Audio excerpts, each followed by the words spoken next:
Hello, everybody. All right, to continue. How's everybody doing? Hello, Jordan. Hello, Hannah.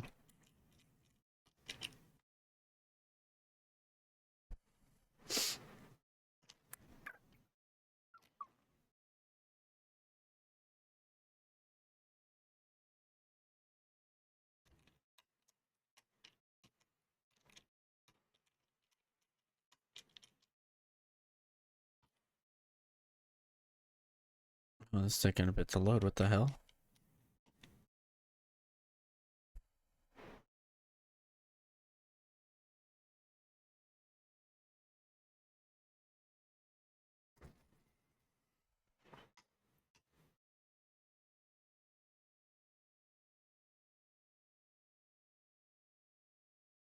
Hello, game. Thank you.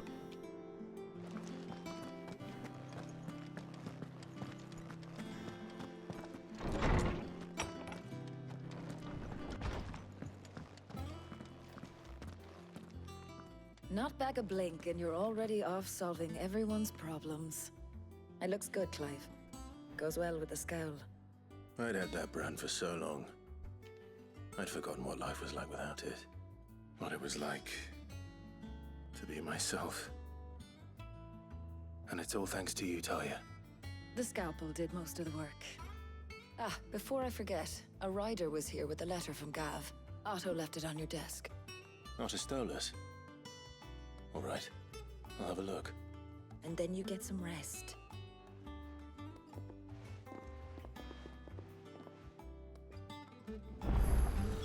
What could Gav have thought worthy of a letter?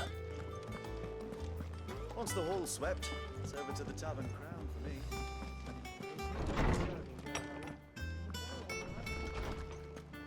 Otto was here earlier with a letter from Gav. He left it on your desk. The reading table. Reports, letters, and other important missives addressed to Clive are delivered to the reading table in his chambers. Your messages are always arriving, so make it a point to check the reading table upon returning to the hideaway. Republic's play. Oh, he has lost an eye, huh? All right, the Republican army marches on the Empire at Twinside and the men of the Rock have been summoned to the front. Something big is brewing, I reckon. I'll see you're done to wear upon my return. What does Gav have to say? The Republican army is on the march, leaving Randalar in Hugo Kuka's charge. With him and his men occupied with the defense of the capital, they're less likely to trouble us. Good news, then. It's more than that. This is our chance. The one we've been waiting for.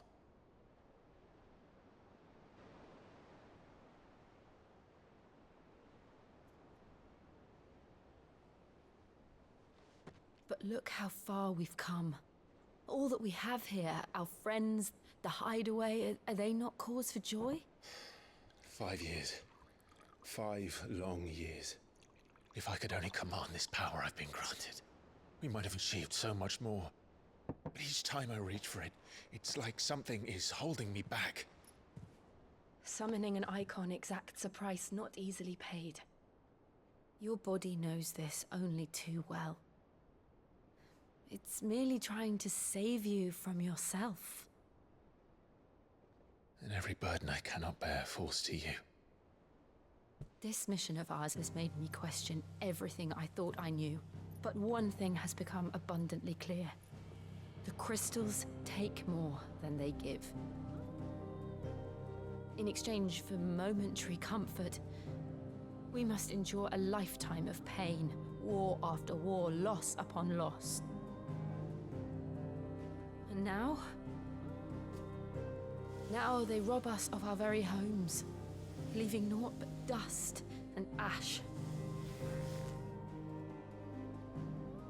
But you're trying to change that. We're trying to change that. And to me, that's no burden.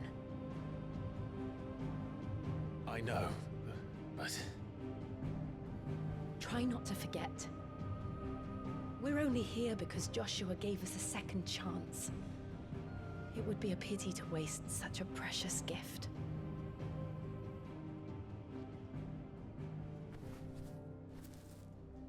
he did. He was there. It wasn't an illusion. I heard him call out to Ultima.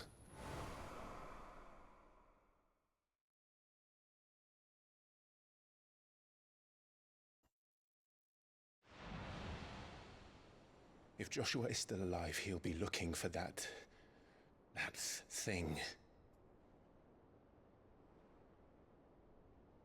Do you think he will ever come back? I know he will. And we must be ready when he does.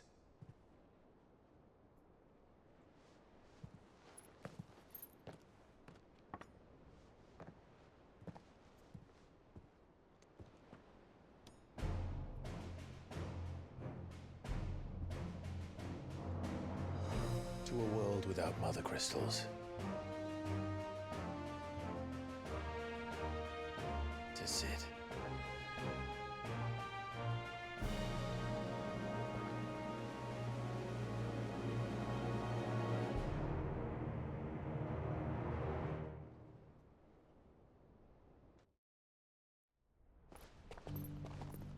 Meanwhile, West's not wearing the robes anymore. They're Northern Territories.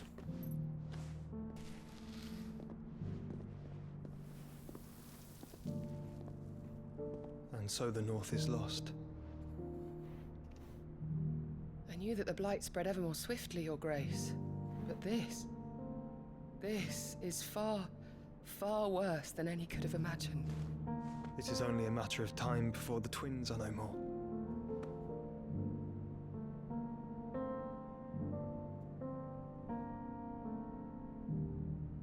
The world marches ever closer to its end, and here we chase shadows. Tell me, brother, are our efforts in vain?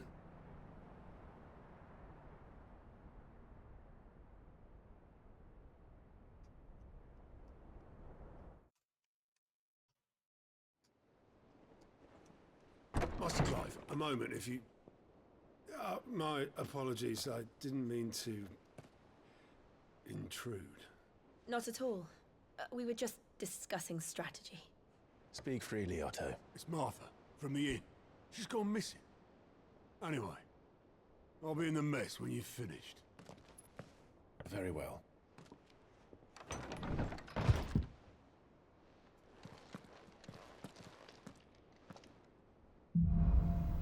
The Gathering Storm. What would make Martha leave the rest? If something has happened to Martha, we need to speak with Otto.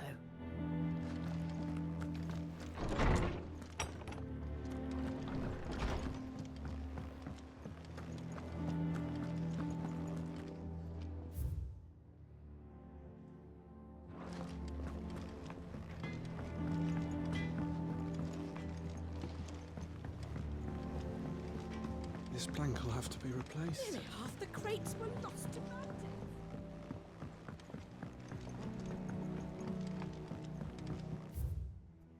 Well, I guess we're going the long way around. I do not know my way around here yet. Charlie says I can't go and play until I finish my psalms. Well, then hurry up and finish them.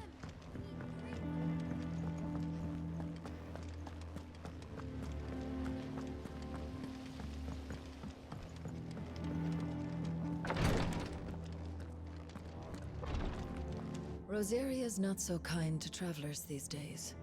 If you're bound for the rest, make sure you keep your wits sharp and your steel sharper. Some curious route.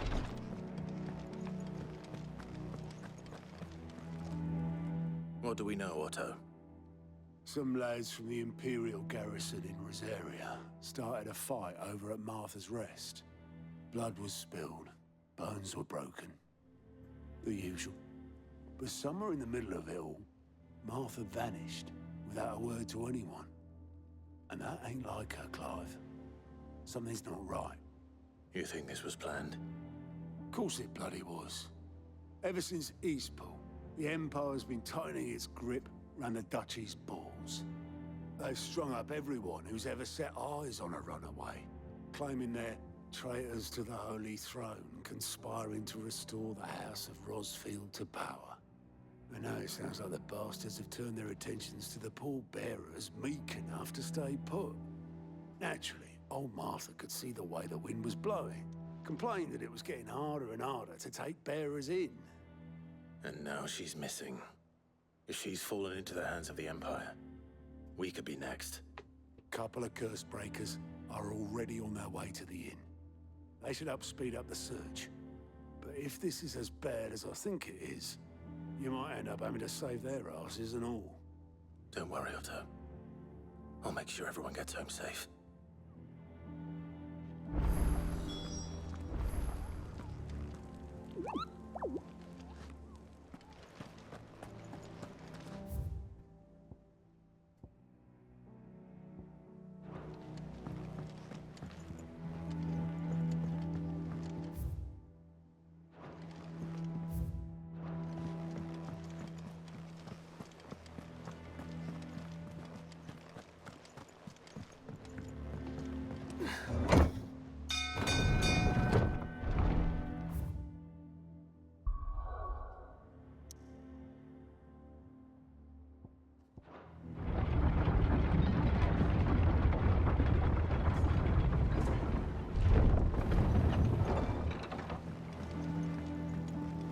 Finish with that log.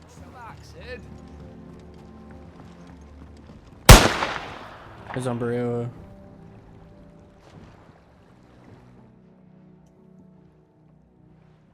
Damn blighted bilge. Is everything all right? Aside from the holes in my hull, everything's roses. The lake water doesn't agree with it, then? That's one way of putting it. And unless you got some grand How's your scheme day to off? suck the black from the lake like we do in the atrium, that slurry will keep eating away at the timber like young Tech does our lemon tarts. Suppose a coat of pitch might stave off the rot for a moon or so, assuming we had any pitch, which we don't. Which we don't. Bloody more. Doubt the old tub's got more than a dozen runs left in him.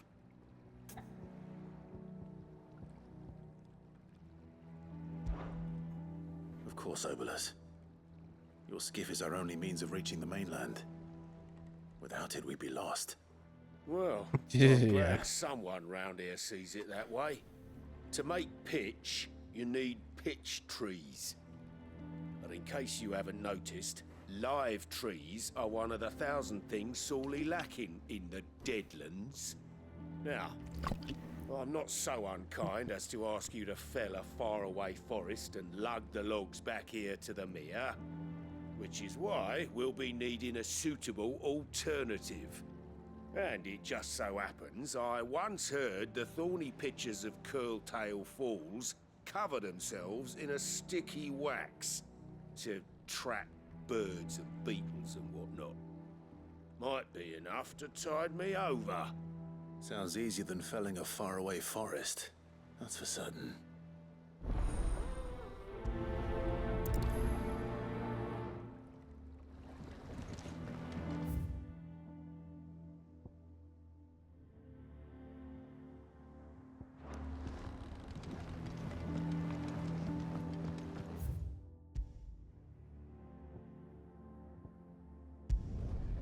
The 3 reads.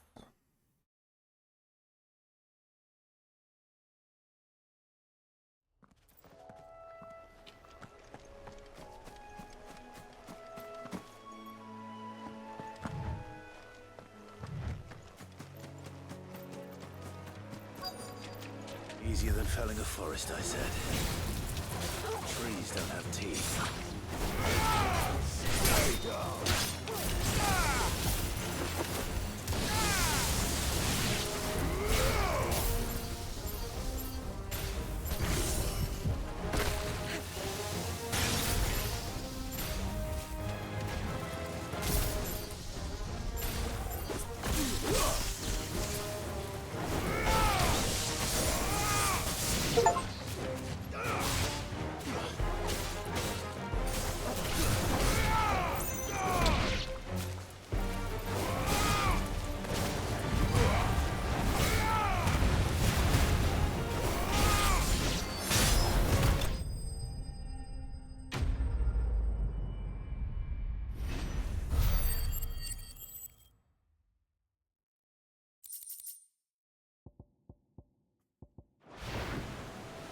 Can't imagine Obelisk needing any more than this. Time to head home.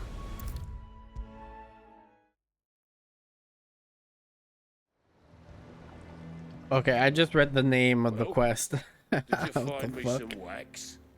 Find is one way of putting it.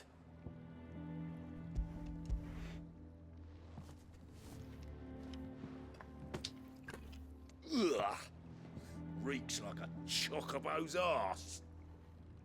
I don't suppose the Argo will mind as long as he stays above the waves. Argo. So your boat has a name. I didn't know. Yeah. Same as my old man. He was a ferryman himself back before the Blight came. The boat's all I have left of him. And thanks to you, he'll sail another day.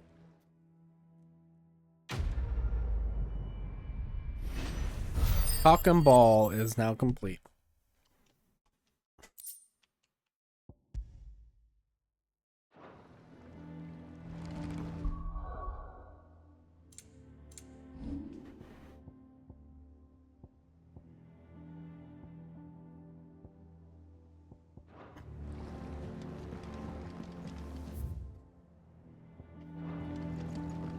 Welcome back, Sid.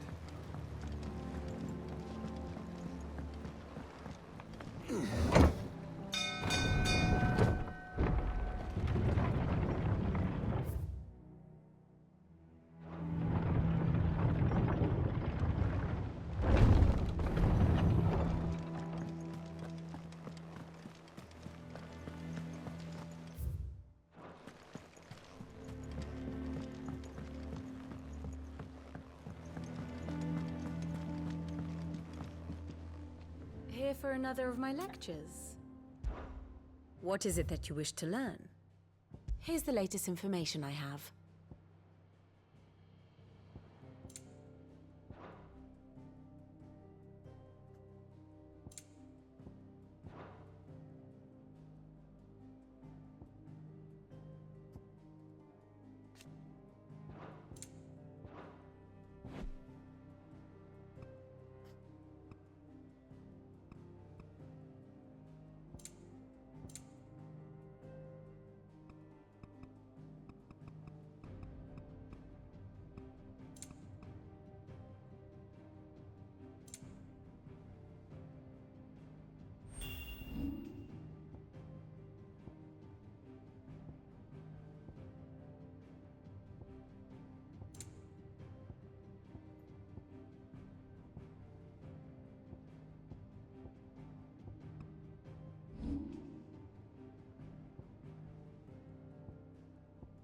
Okay, I see. One must understand one's place in the world.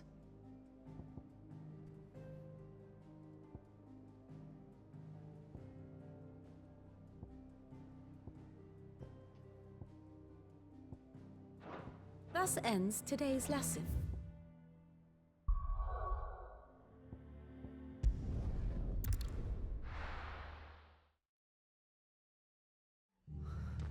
What happened here? Come on. We need to find the others. We're best off staying where we are for now, I reckon.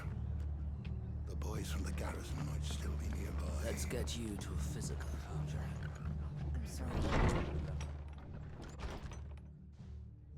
Sid? What said you'd be coming? I trust you don't mind. Also thought you might need some help. And it appears he was right. You, could say that, yes. They're saying the Imperials ascended like a storm. No one was spared their fury. Martha tried to step in and calm things down, but all our efforts got her were a pair of iron shackles and a hard march. Any idea where? Judging by their tracks, they headed towards Sorrowwise Bay. To the Abbey sheltering Martha's bearers. The bastards. Jill and I will go after them. You take care of the people here. We will. But, before you go, one of the locals heard something. He said the soldiers were talking about a culling. I don't know how big this is, but it doesn't sound good. Be careful out there, Sid. You do the same.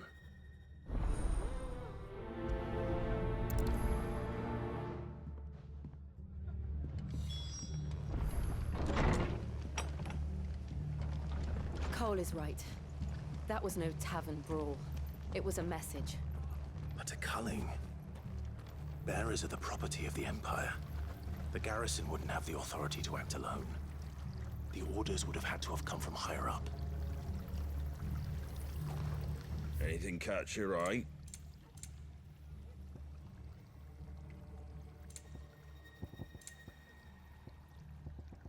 That all, is it? Oi, look sharp!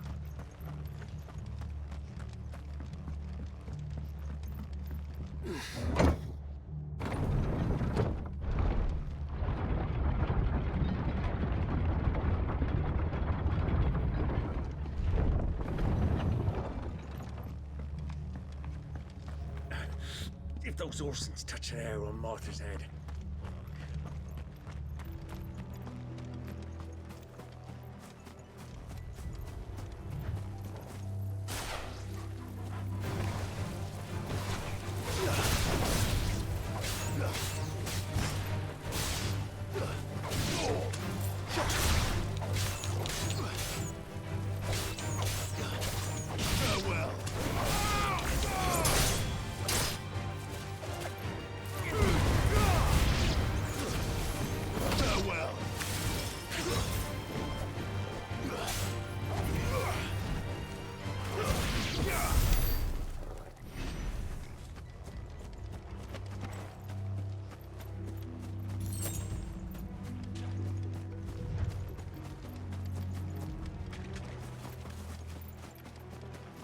Look.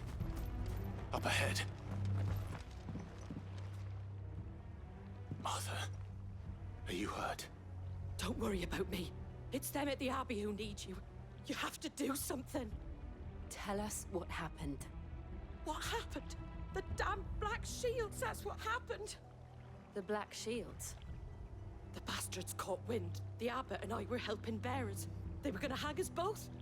When the sick rose from their beds, poor souls turned on the Imperials.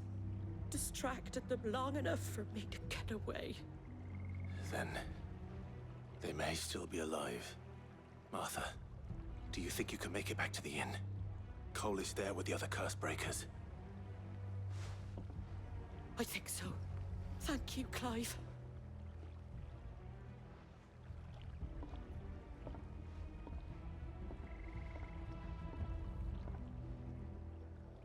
Black Shields. Is this some sort of twisted joke?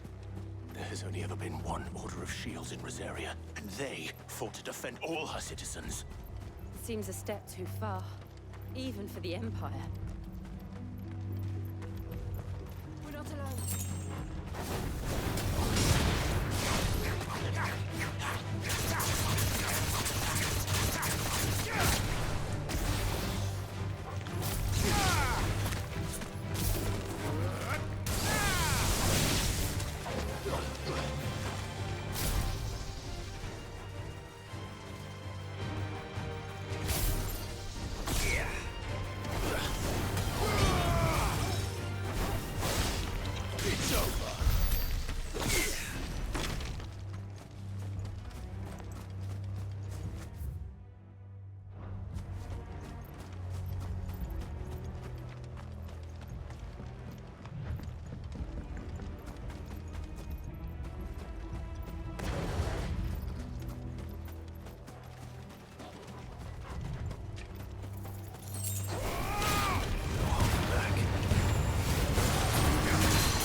Time to fight.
Are we too late?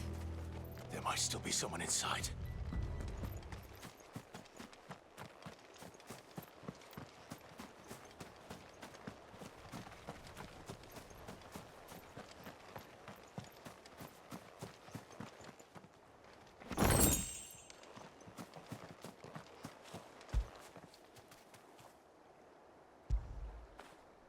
Fetch!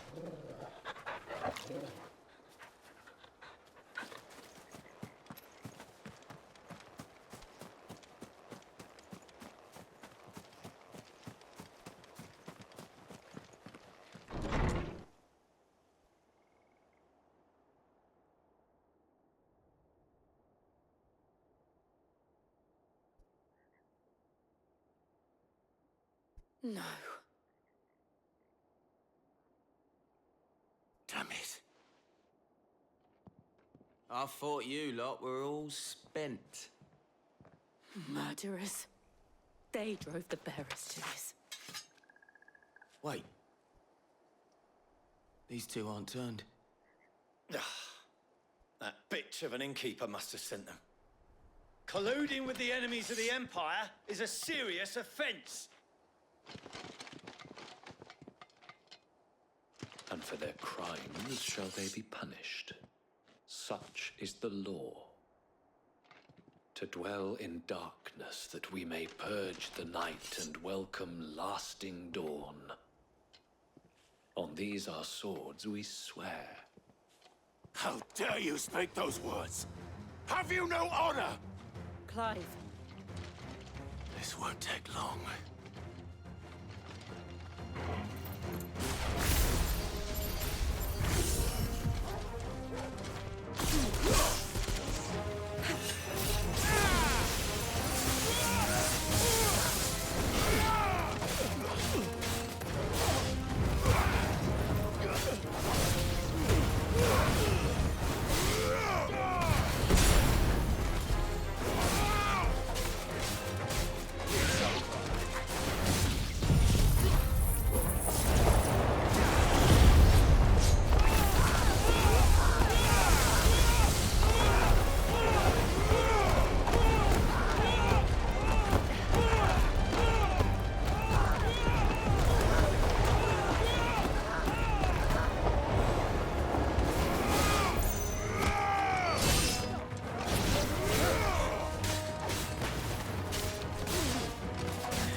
What's up, Monty?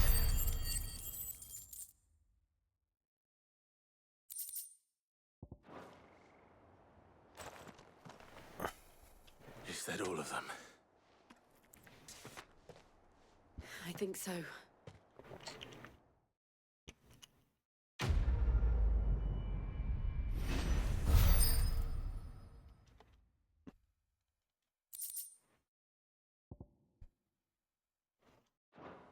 That's going good. I didn't see the Getting abbot. through some He may stories. still be alive. He's holding his wiener. Oh, that was loud.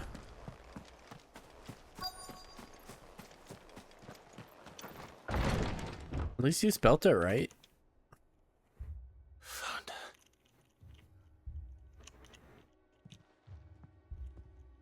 The abbot.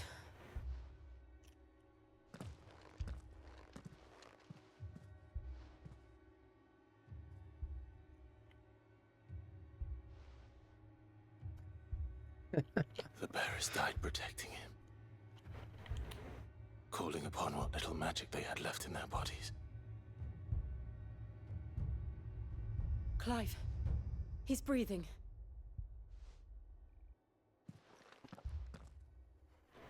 We're friends of Martha. We're here to help.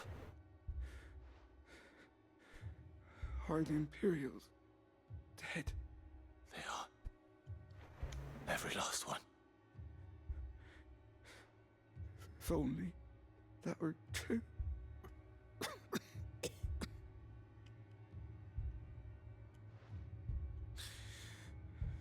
The Black Shields will return. The Cullings will continue. Rosaria will never be saved unless we save her. Tell Mother to beg Sid's aid and tell her this wasn't her fault. I shall. Sid! Where are you? Sid! In here! We found a survivor! Clive. He's gone.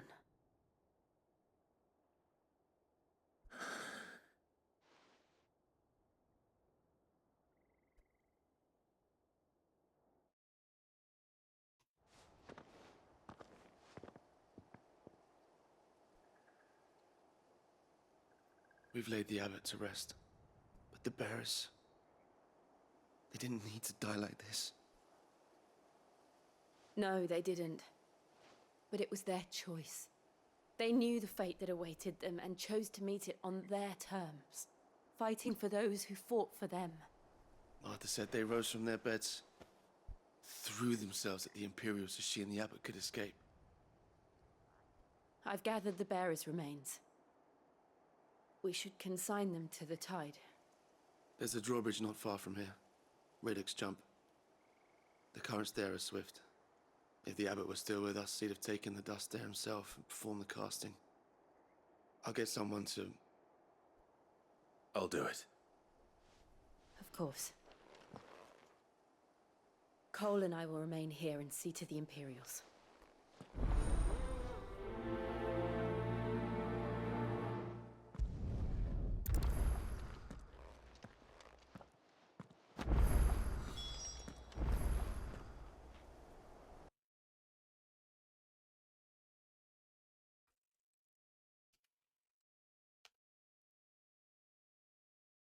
Why didn't it say about the ad? Whatever.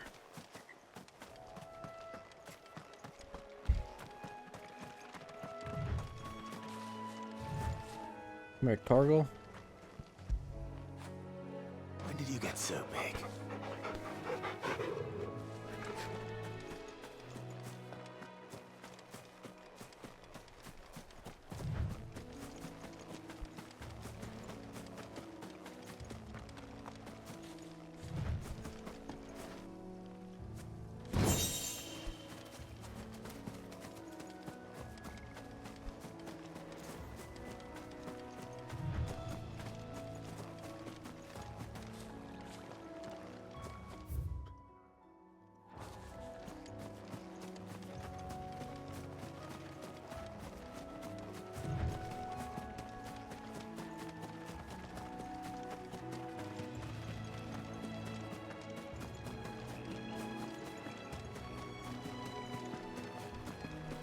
The hell are you?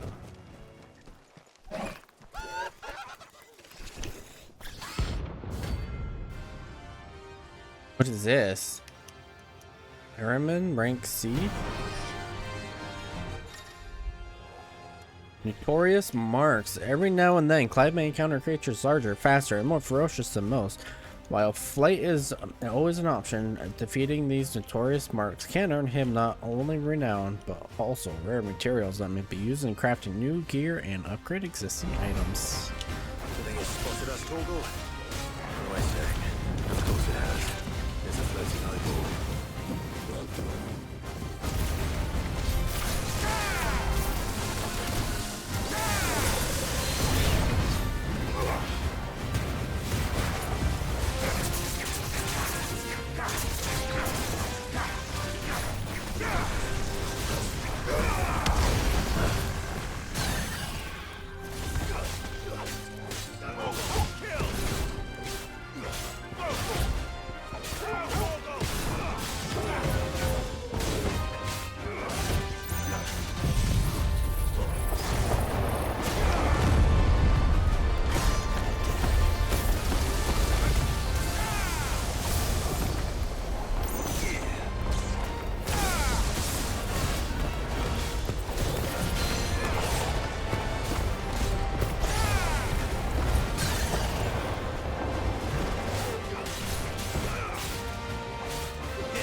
You didn't see that coming.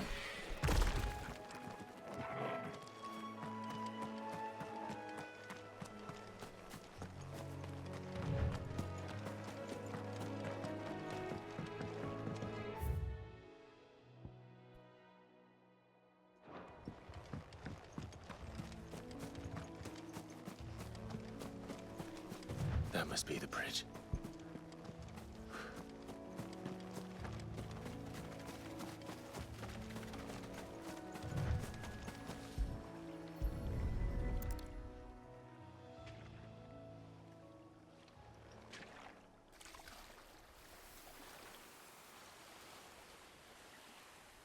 So shall the waters cleanse thee of thy burden, and bear it out to sea.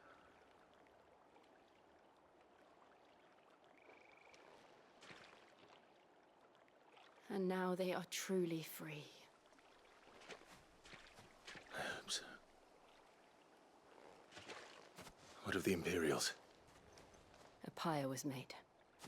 It's more than they deserve. We should go back. Cole is worried about Martha. All right.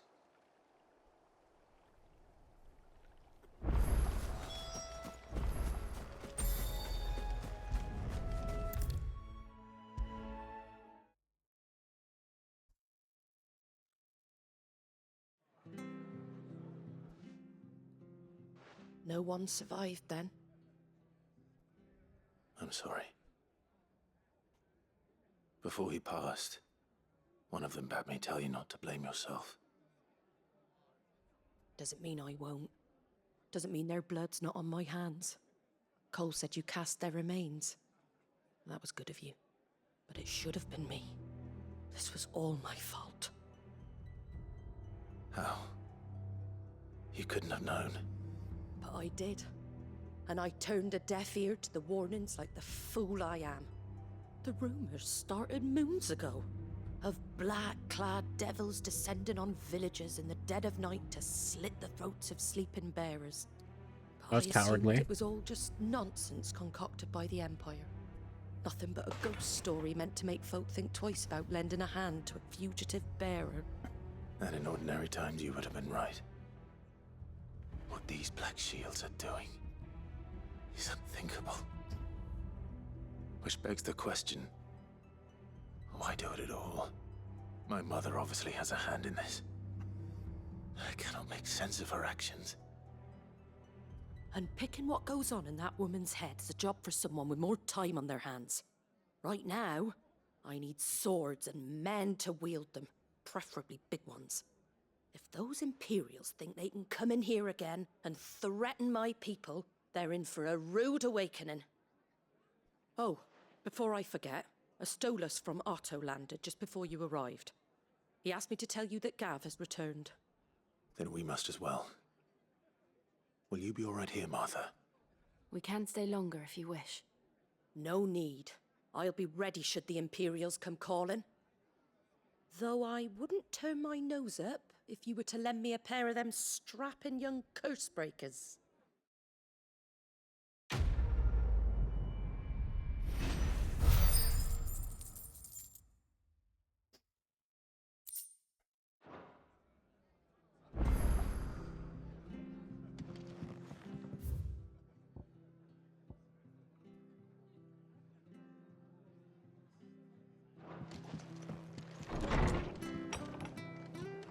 The hell is that?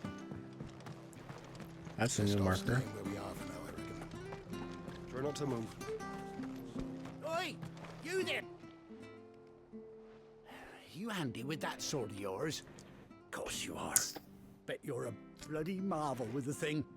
Now, question is, are you willing to use it or not? 'Cause a flock of noble chocobos are in need of help. Chocobos? You heard me right. Wild birds? Hmm? The big ones? And not just any chocobos at that. Whiteheart and her flock are the bravest birds you ever did see. They protect travellers round these parts from bandits and the like. Chocobos? Fighting bandits? It's true. Why, they saved me from a gang of footpads only yesterday.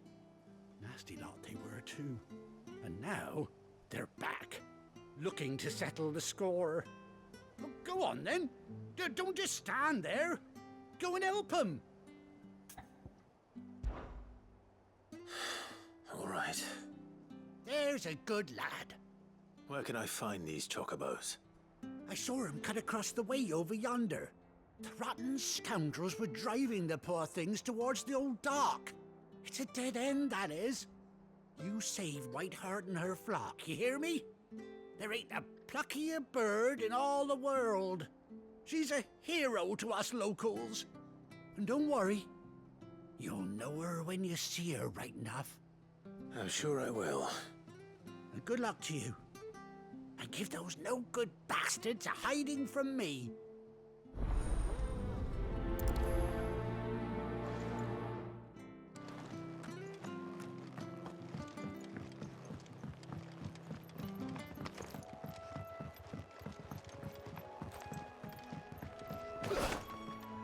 Whiteheart. That's quite a name for a chocobo.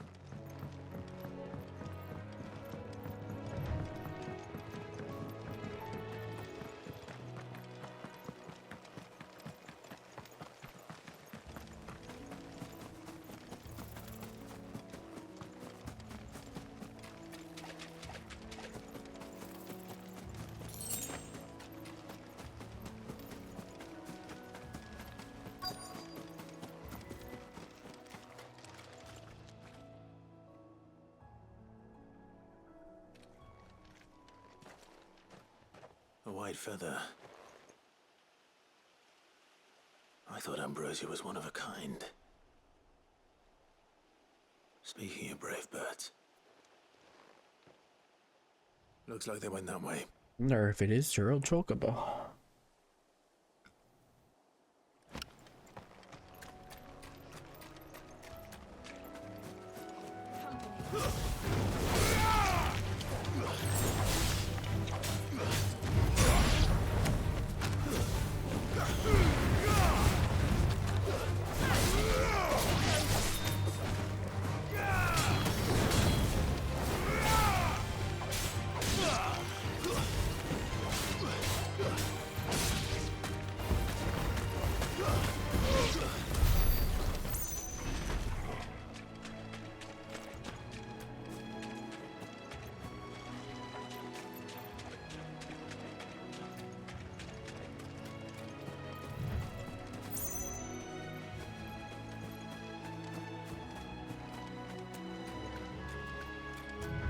These chocobos aren't going down without a fight.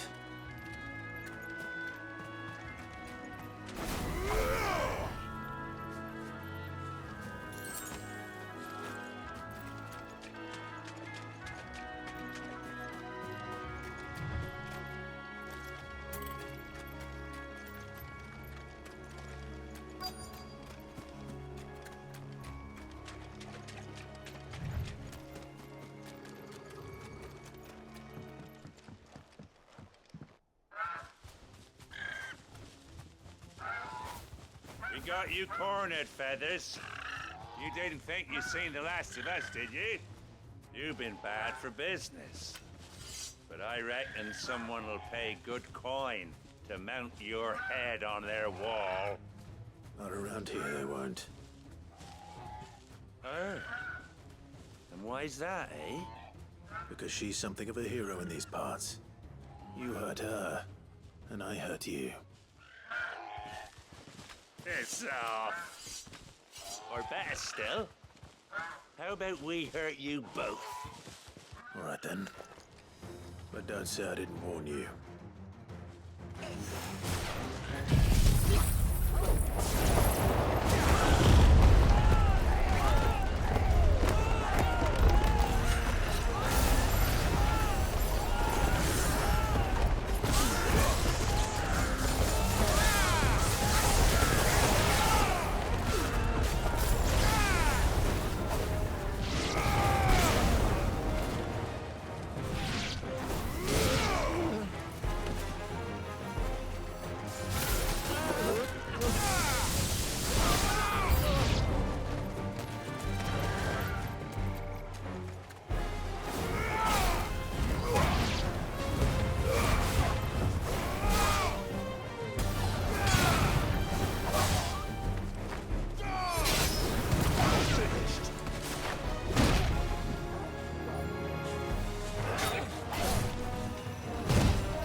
You're safe now. White Heart, I presume.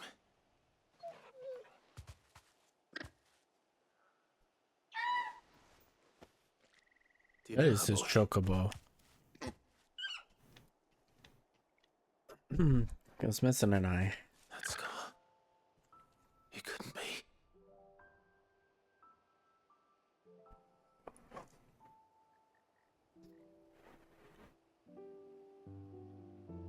Ambrosia.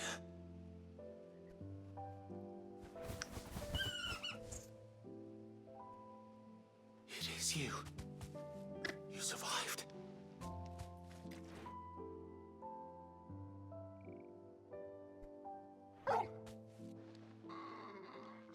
And you found yourself a flock. Oi! Is it over? I thought I'd come and see how you were getting on. Oh, you sorted the bastards then. I knew you would. And the whole flock made it through unscathed. Thankfully, they did. And not only that.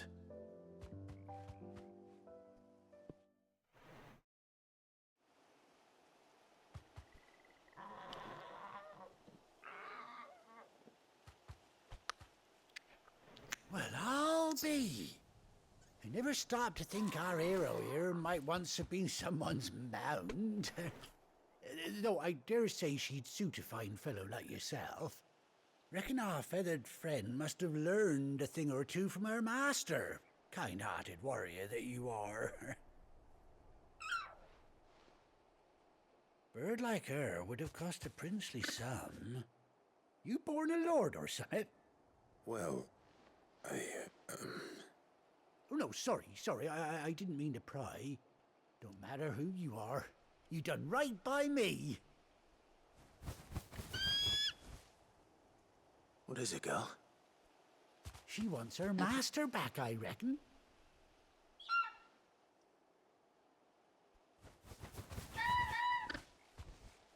Told you. And it seems her pals agree. Is that it? You want to come with me? Well, bugger me if this ain't a heartwarming sight. The lads down the stables will be hearing about this tonight. Oh, stay right where you are.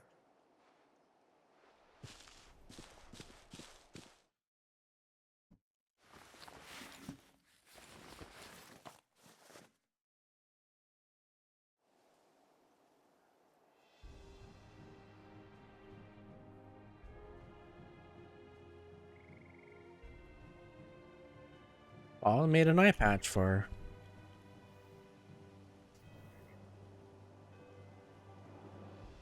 Doesn't she cut an handsome figure, eh?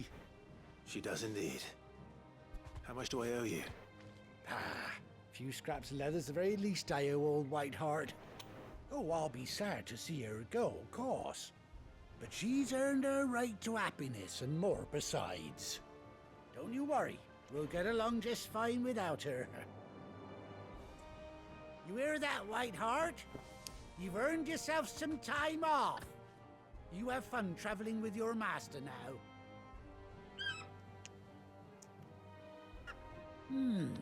You seem awful familiar now I get a proper look at you. That's it. When those chocobos swarmed my cart on the road, didn't you? No, that can't be right. That fellow was a bearer. Must have been my double. Oh, must have been, eh? Oh, that'll be the excitement getting to me. Silly sod that I am. Pay me no mind. Anyhow, best be on my way. Good luck to the both of you.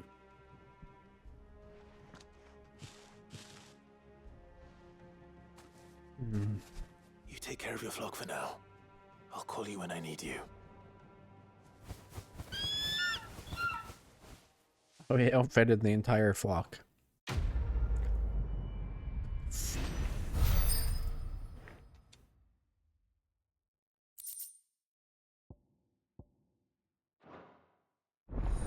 Chocobo unlocked.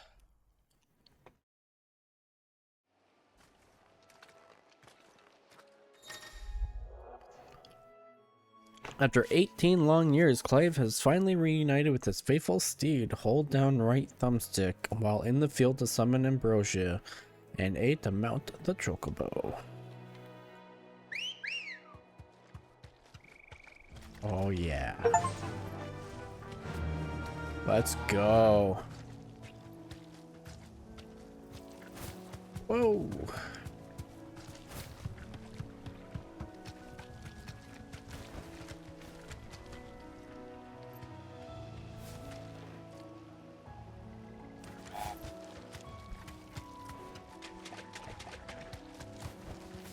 Thanks, girl.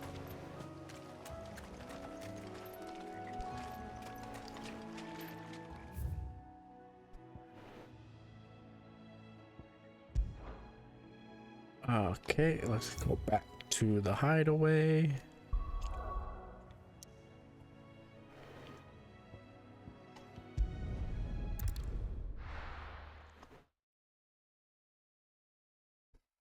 Now, where's Gav?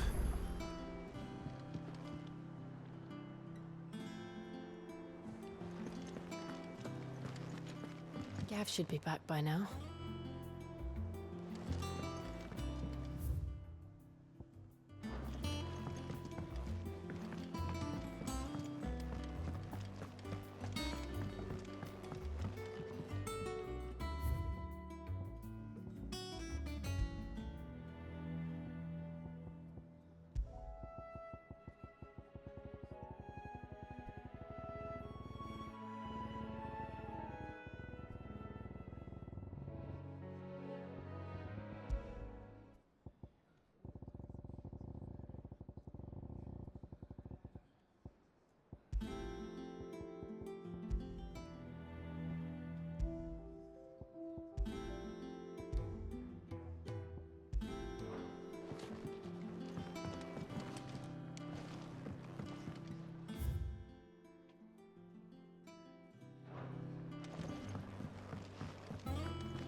Is it business? Or it'd better all be here.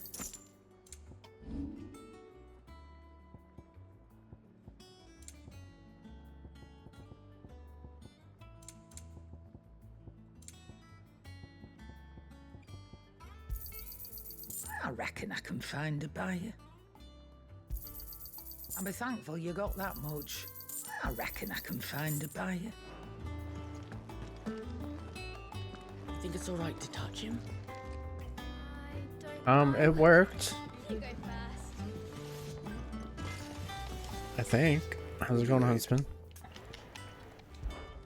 What's that for you, dear?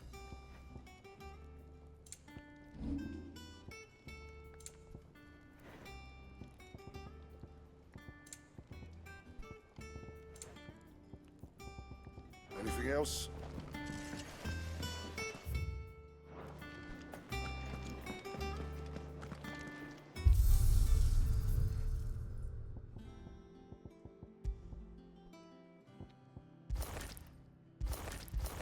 Ooh.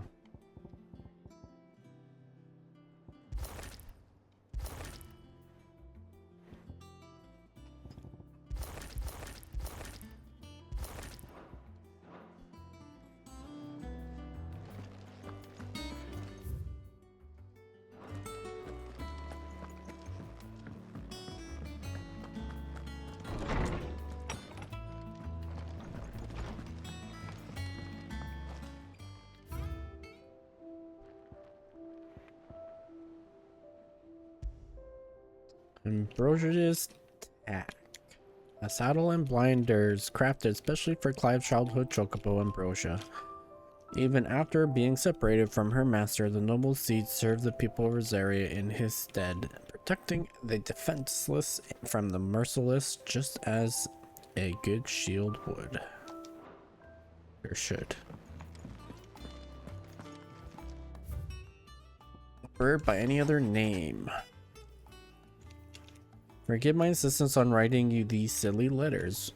Would that we had more time to speak to each other in person, but for every day we spend together, it feels as though we must suffer another two apart.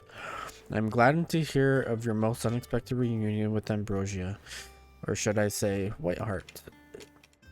You told me once how your chocobo sacrificed herself to protect you that night at Phoenix Gate, and here, so many years later, we find that she spent her life doing the exact same thing, defending others. Some things never change, do they, Clive?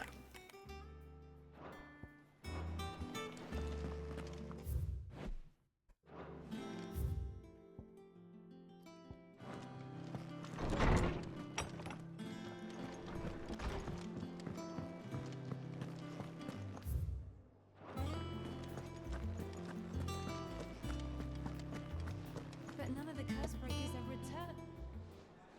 Ah, Clive! How I've missed that scowl. Where's my report?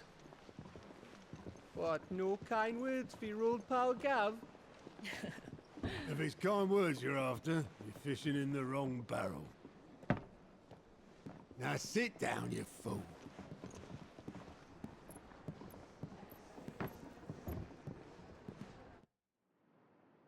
So, you remember how quick the Empire was to occupy the Dominion after the fall of Drake's head? And how pissed off all the other nations were that they didn't think to do it first? Half a century of independence gone at the whim of a madman. So much for their bloody treaty. Clearly, the promise of unblighted land and the world's supply of crystals was too much for his radiance to resist. And now the Republic's finally decided to follow suit, using liberation as an excuse to declare war on Sambrek. Lined up right outside the Dominion's gates as we speak, looking to starve the Imperials into submission. And now all eyes are on the Strait of Author. Well, the two nations beat their shields. The rest sharpen their daggers, ready to set upon the war-weary victor. They'll never see us coming. It's time we moved on the mother crystals.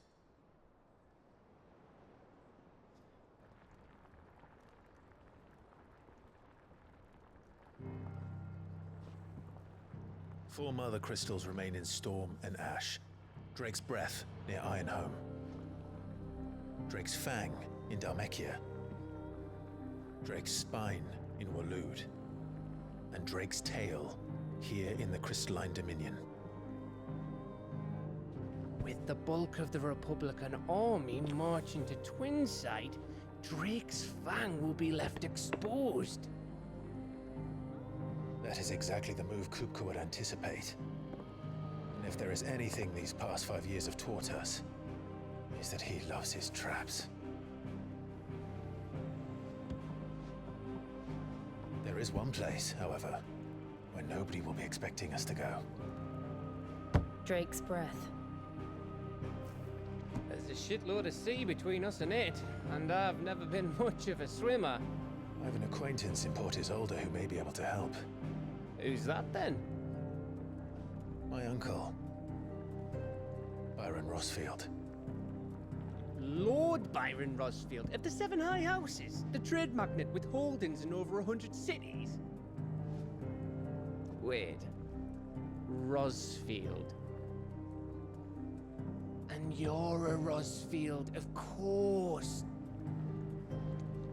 My uncle's name gave him his start in the world, but it was his acumen which earned him his fortune, along with a handsome fleet of ships. Well, it's settled then. What are we waiting for, eh? Huh?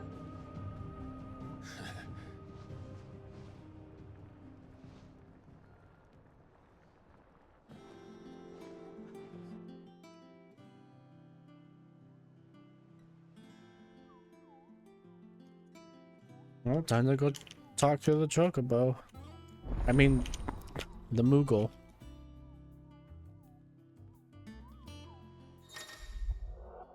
New facilities. The following Hideaway facilities are now available. The Alliant reports, the Patron's Whisper, and the Hunt Board. All three located near Otto in the Mess. Renown. Completing side quests, all available through Alliant reports or defending tourist marks found in the Hunt Board, will earn Clive renown. Inspiring nameless benefactors from across the Twins to donate money or items to Clive's cause. Visit Desiree at the Patron's Whisper in the Hideaway Mess to review current renown levels and accept any donations available.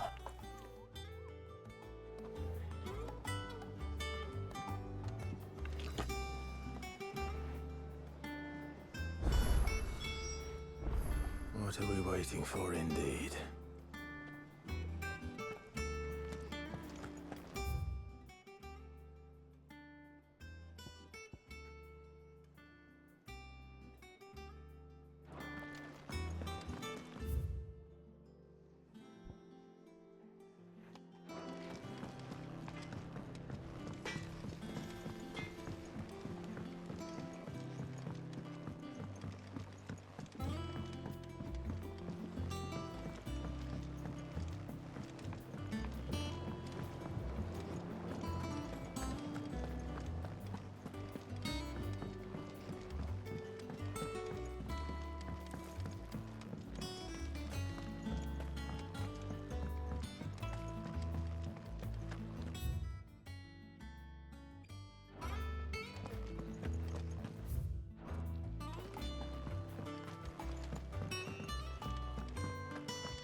Foundations of Elysian Botany. Moorable tendrils. After exercising from the trunk, dry for 3 to 5 turns of the sun until brittle to the touch. Grind in mortar and add to warm coral milk to remedy gout, melancholy, and moon sickness. Caution recommended when harvesting, as the host may grow disquieted. Experimental record. Bohemil head botanist. Mixed equal parts 5-rate vineyard humus from Goltan's bales with deadland soil. Of the 6 cutting planted therein, 2 survived to flower, only to wither and die within a sennight. Even amalgamated with the finest imperial loam, the blighted earth is still affecting a nutritional deficiency. It might be remedied from some further source of nourishment. Saltpeter or potash, or the dung of a racing chocobo. This shall be the subject of my next round of experiments.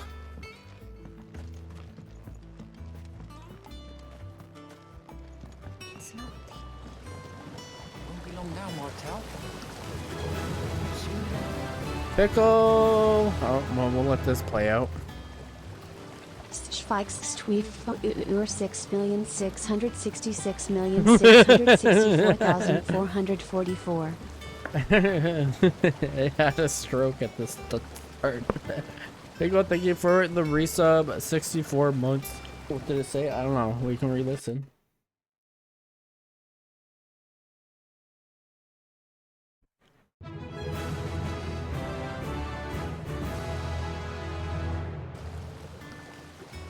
Ur 6,666,664,444. Sid, I was hoping to speak to you. Is everything all right? Oh, yeah, it's just, well, as you know, we've been trying to grow fruit down here. It's good to know that something of the old hideaway still lives on. Martel's pride and joy. It was a sapling when she rescued it from the rubble, but look at it now. All our hard work's finally paying off. I took it on, you see, after she died, and now the fruit's finally ready to eat. And not only is it ready, it's actually tasty. Sweet as you like, in fact. She bred the bitter right out of it. Impressive. And welcome news to more than a few, I'd say. I thought this first harvest could go to the curse breakers, on account of all they do for the hideaway. You couldn't take them some, could you? Seems better them coming from you. The It'll be nice being the bearer of good news for a change. Oh, thank you. She always had a soft spot for that lot, see? And once they've had their share, I'll see to it that everyone else gets some. Here you go. Martell apples, they're called, in honor of her memory. You hear that, Martell? Today's finally the day.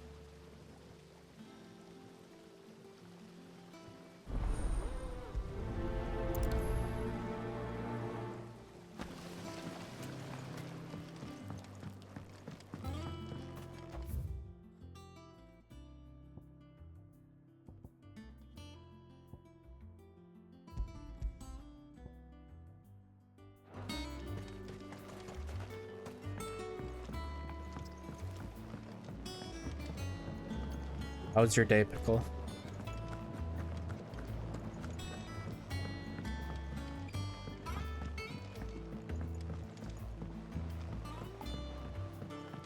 Did you come through the forge today? It smells like a still.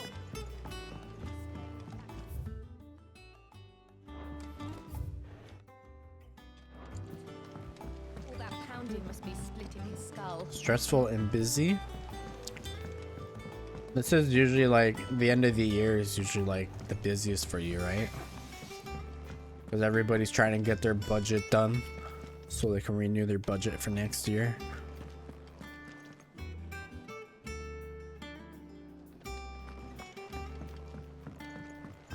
I hear there's trouble in Rosaria. That broom's as ragged as ghost.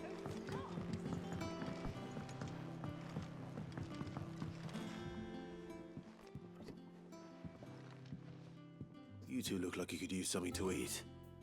Here, courtesy of Martell.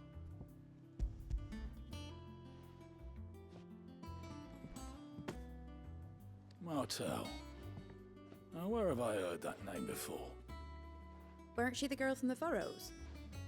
Course she was. An odd sort, that one. Loved plants more than people. Aye, and brave as a bane might. Remember when she ran back into the hideaway to collect them trees when Titan attacked? Wait, These aren't those apples, are they? Well, I'll be. She'd have been proud, and rightly so. Thank you, Sid.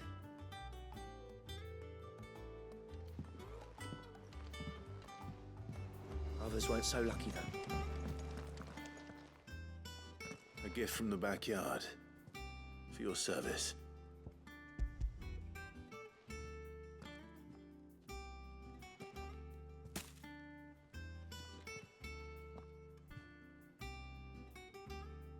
Blimey, these take me back. I haven't seen a hideaway apple since. Old Sid was the only one who could stomach the things. He'd nab 'em right from the branch, made Martell livid. Not that anyone could stay mad at the man for long. That sounds like the Sid I knew, all right. Planning on keeping that lot to yourselves, were you? Hang on. These aren't Martells, are they? I'm glad to see someone carried on what she started. Can't have been easy, not in the Deadlands. Reckon she'd be happy knowing all her hard work didn't go to waste. Clive, tell the lad down in the backyard to run some over for me, will you? Not so much as a thank you. Well, I've got some manners at least. Thanks, Sid. You can leave the basket with me. I'll see that the others get their share. Oh, and give our compliments to the gardener, won't you? That was the last of the apples. I should head to the backyard and pass along everyone's regard.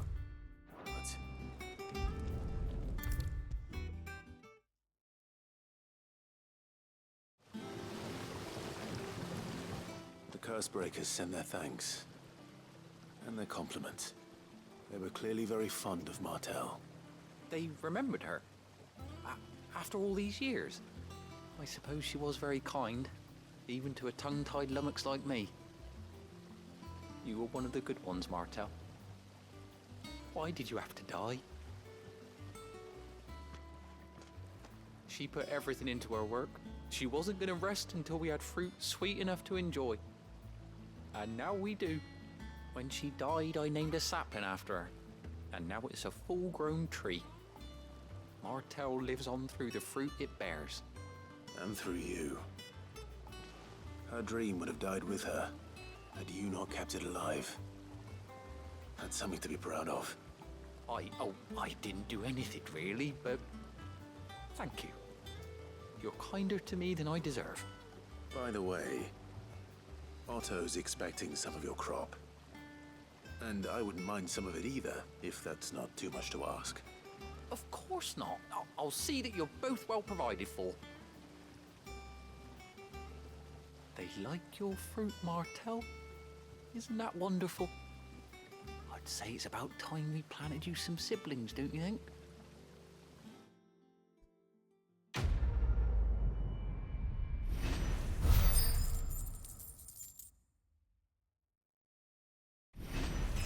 Hey, let's get that level. Let's go.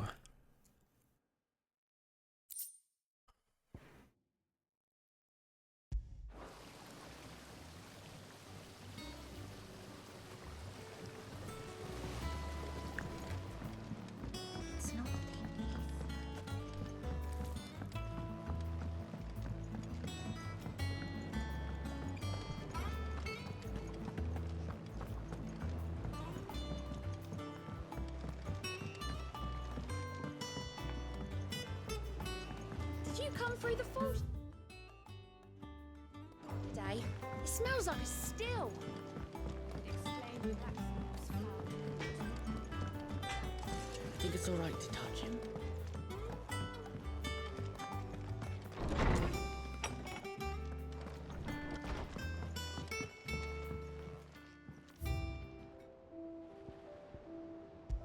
Martell's apple is a somewhat stunted, somewhat sweet apple grown from the blighted earth thanks to the dedication and perseverance of one woman, Martell. Though she was to lose her life from the wounds she sustained in Kupka's attack on the hideaway, her legacy lives on in the sapling she saved from the ruins. I hope Tyson fucking beats the living shit out of Jake Paul. What Hannah said.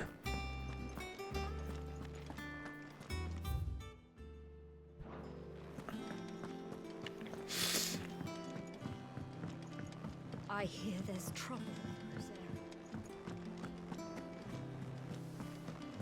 That broom's as ragged as...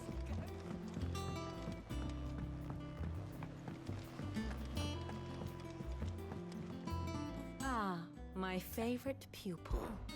Allow me to educate you. Allow me to educate you. Of course. The state of the realm is ever-changing, Clive. So Mather's all right. I'm not watching it though. I don't have Welcome Netflix. to the Patron's Whisper. The Patron's Whisper? Does I wouldn't that watch it mean anyways. Someone else is taking care of our friends' donations? Oh no, that's still me.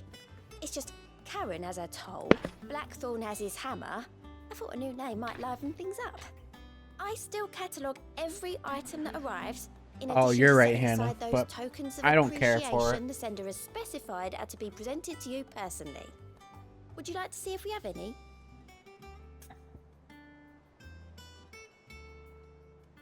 Let's ask about Desiree. Business is busy. Business is busy. On top of my regular duties here at the Whisper, Otto has piled countless other tasks from transcribing and sorting Stola's reports to penning needful missives. Not that I'm complaining, mind. I enjoy writing. I have ever since I learned my letters from Yara back in the old hideaway. I won't claim to have been his best student, though, and that honor goes to Shirley. Still, I like to think Yara would be proud of me too, were he with us today. Words are immortal. Words are immortal, they live on in others, and if the words are your own, so too will you. Do you know who told me that? It was Yara and our last lesson before Titan came. It stayed with me ever since his passing and inspired me to become what I am today. I imagine we survivors all have a story like that, of someone who remains with us even though they're gone. Come to claim your just desserts? Completing side quests or defeating notorious marks will earn Clive renown, inspiring nameless benefactors that from across the Twins to donate money or items to Clive's cause. Visit Desiree at the Patron's Whisper in the Hideaway Mess to view current renown level and accept any donations available. Renown is not used upon accepting donations and will never diminish.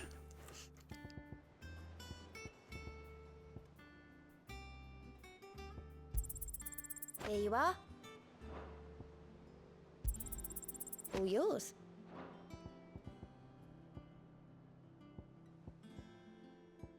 How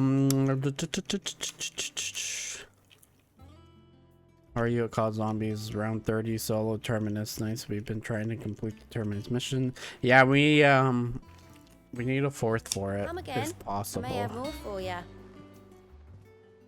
Fancy a look at the list, do you? About goats. Oh, same old. Same old. In it, Otto's got me reading through the reports coming in from our allies and picking out what problems need dealing with now and what can be saved for later. It was still early days back in the old place, so I could just about handle the job myself. State of the world now, though, I need Dee's help to sift through it all. And that's just the sifting. Actually solving any of these problems is a whole other headache. The curse breakers take the urgent stuff, but we're still stuck waiting for volunteers to handle the rest. So if you ever find yourself at loose end, well, you know where to find me.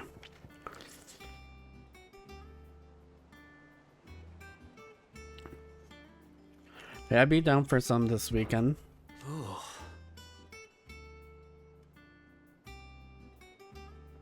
On Saturday, probably. So much has happened since that night. Feels like a lifetime ago, but we'll never forget about those who didn't make it. Kenneth, Martel, they're still with us in our hearts. And Sid, when I found out he was gone, I thought that was it for us. He's still with us too. He's still with us too. With us and in you. You took his name and gave us hope when we had none. So suppose what I'm trying to say is, don't be a stranger, eh? A hideaway ain't nothing without it, Sid. Quick look. You ain't got nothing for me? Something in there. Okay, Nectar. Mr. Moogle. Witchy! Hello! Oh shit, that's true. You do play too. You've completed both? Okay, I need to do both. Complete both. Clive, there you are, Kupo. I've been looking all over for you. What's the matter, Nectar? The matter is this, Kupo. The hunt board. It's where the curse breakers post sightings of particularly fearsome beasts. Those that might pose a threat to our operations if they were left to roam free. Just because they can't be dealt with when they're spotted, doesn't mean they can't be dealt with later. Was that what you wanted to know? Of course not, Kupo. I knew all that already.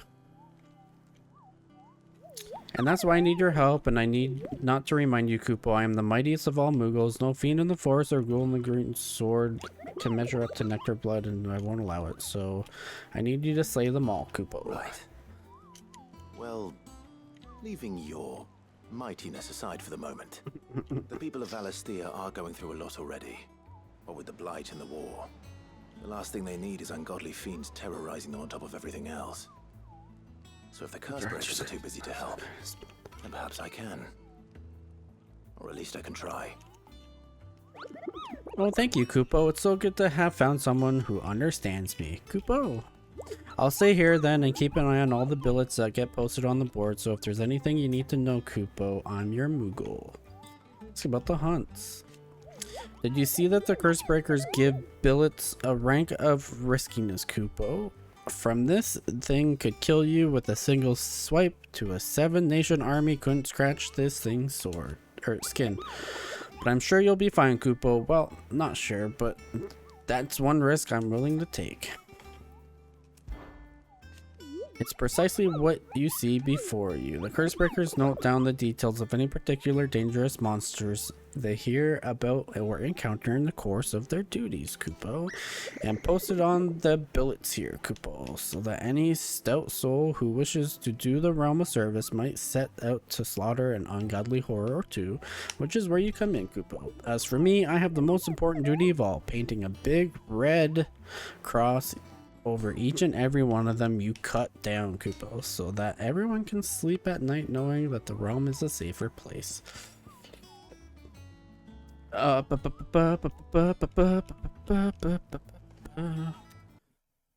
hate how the incoming ad break thing like pushes your chat up.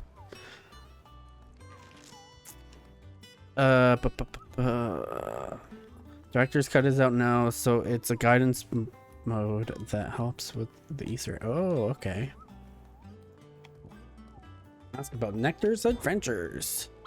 Did I ever tell you about the time I visited the Great Continent, Kupo? I don't think so. Of course I didn't, because I've never been, Kupo. Okay. Look at these wings. Do they look like the sort that might carry Moogle across countless leagues of open sea? They call me Nectar the Bold, not Nectar the Stupid, Kupo.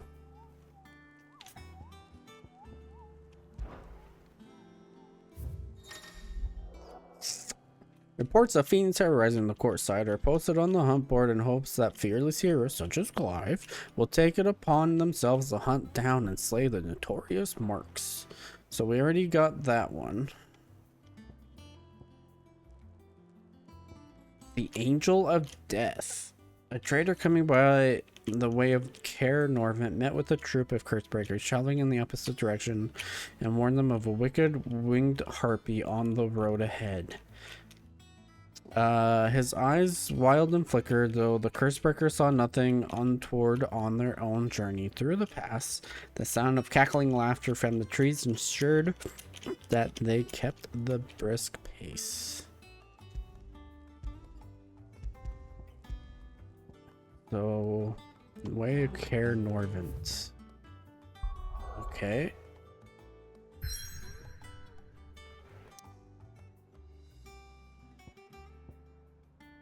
Well, isn't that shit? I can't go to Caer Norvent, is it? It's like right up here.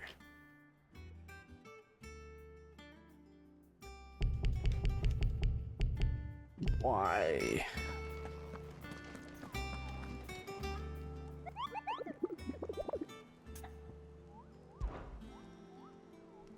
Drink water. Become moist.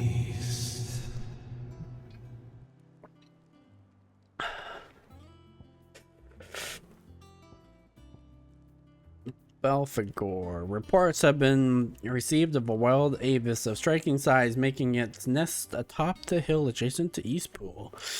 Though all efforts are being made not to rouse the beast's ire, it is surely but a matter of time before it needs to feed. I hereby petition any brave volunteer to march to the northern border that we might cut the fiend down before it makes trenchers of the nearby village.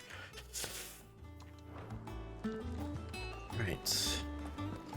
But I can't right now because we got to go elsewhere.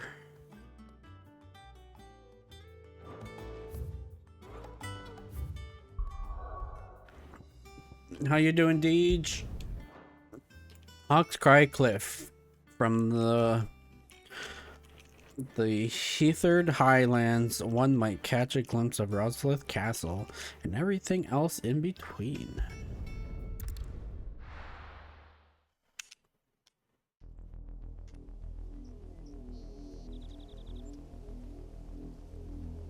Southern Rosaria. Do you think it was wise to leave, Gav? Working another night. I needed his eyes. So you can just start later tomorrow, right? Here. I'm not about to let Kupka take us unawares.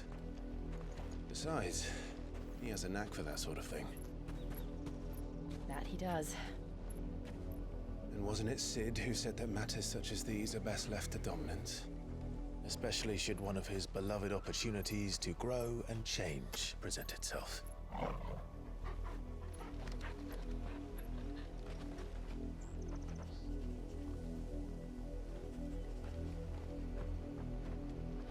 I always knew that I would return one day. Return to Ironhome. For what?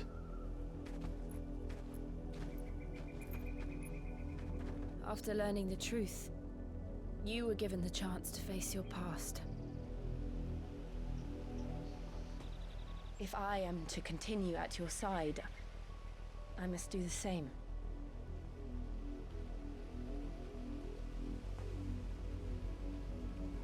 We will face it together then.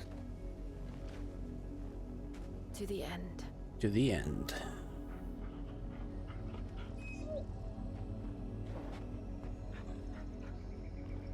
Come on.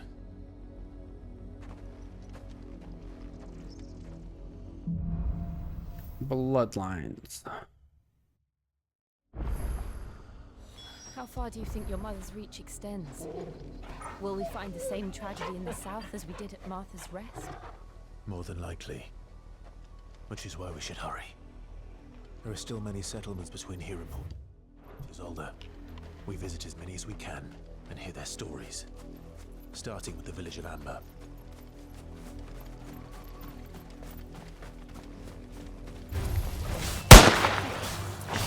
Ew.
Ew. Hello, Jordan.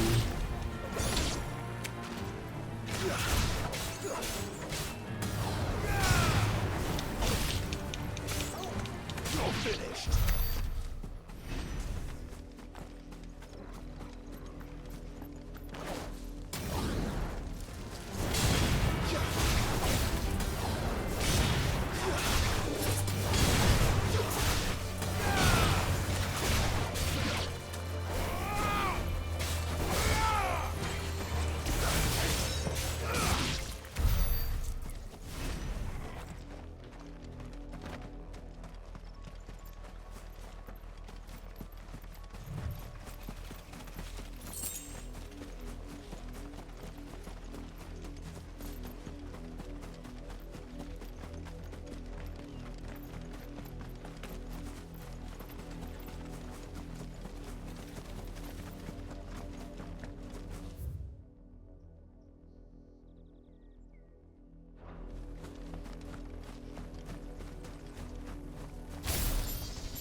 try.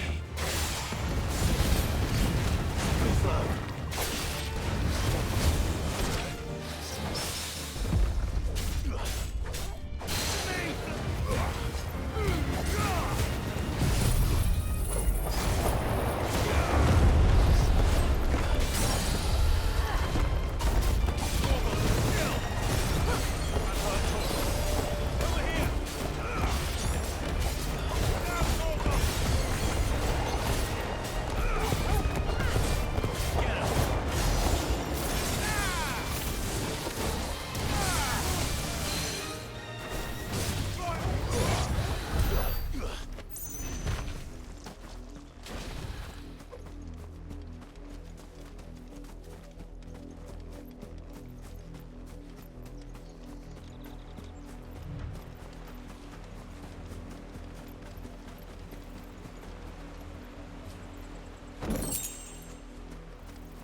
Can't cross that bridge. Okay, so we gotta go back up now that I've explored down as far as I can right now.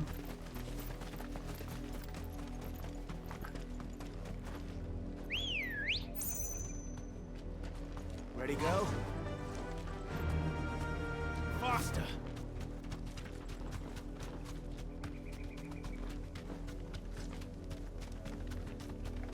That's...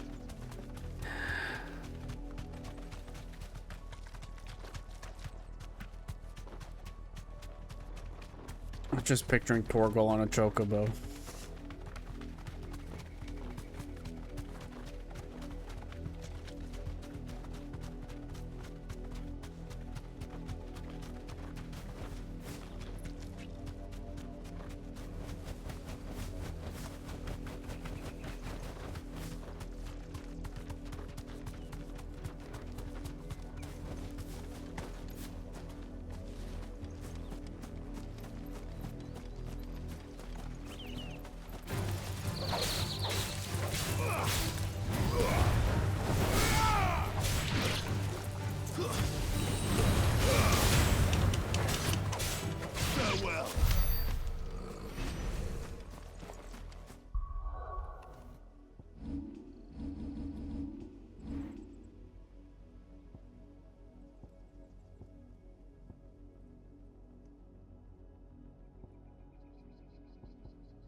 mockery of justice is what it is.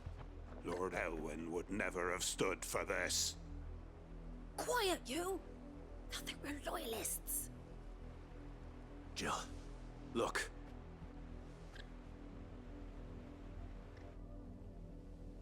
Rosaria must be cleansed of the stain which befouls her, that she might rise once again from the ashes to welcome a new dawn.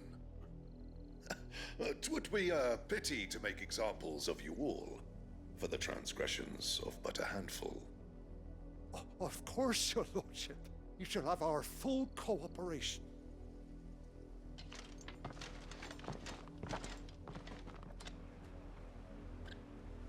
What business could the Black Shields have in a village this small?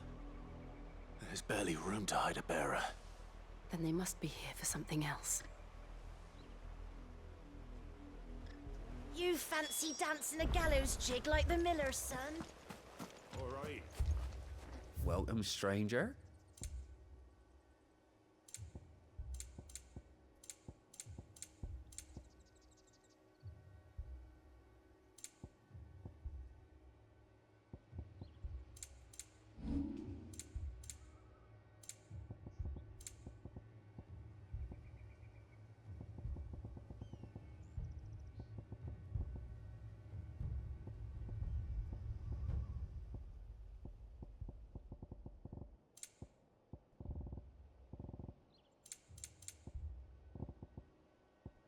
Into the roads now.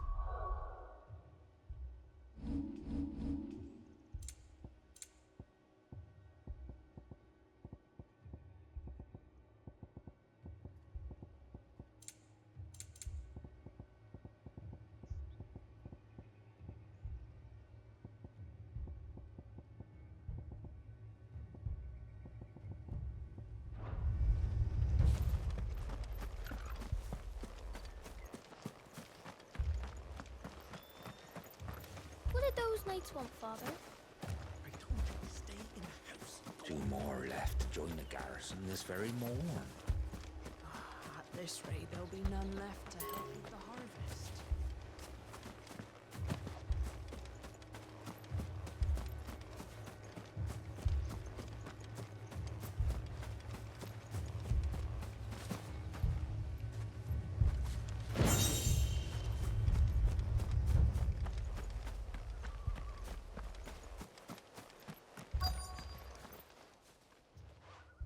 You seen him, didn't you?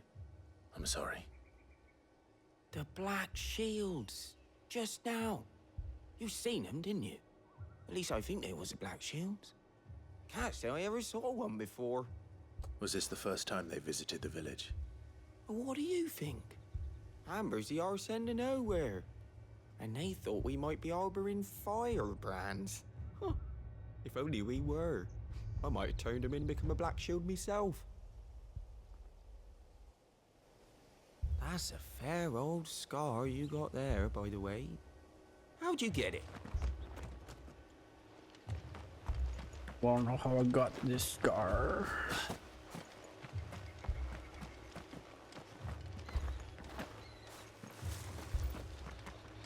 Run along now, before one of the boys starts thinking you're something you're not. Excuse me, but what was all that about earlier? You haven't heard? Someone's been stirring up trouble. There have been attacks on the garrison, supplies stolen. They even say a Black Shield was murdered. The Empire wants answers, and what the Empire wants, Empire gets. Don't they just? Keep your ears open, eh? The Black Shields will pay good coin for information on the culprits. You don't think these firebrands the Empire is looking for could be us, do you? I don't know. But we need to find out.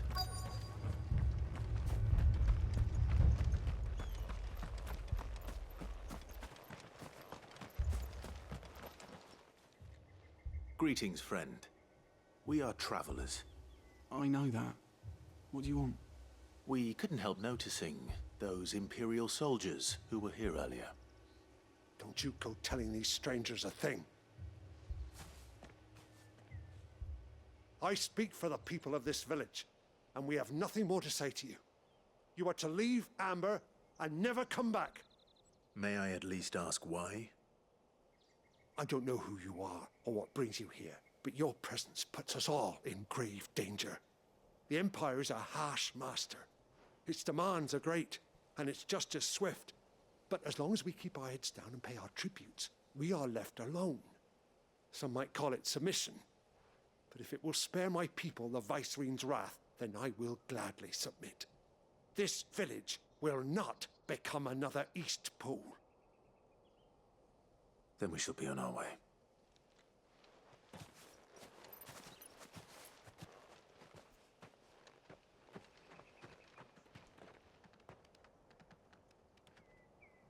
These people live with a knife to their throats.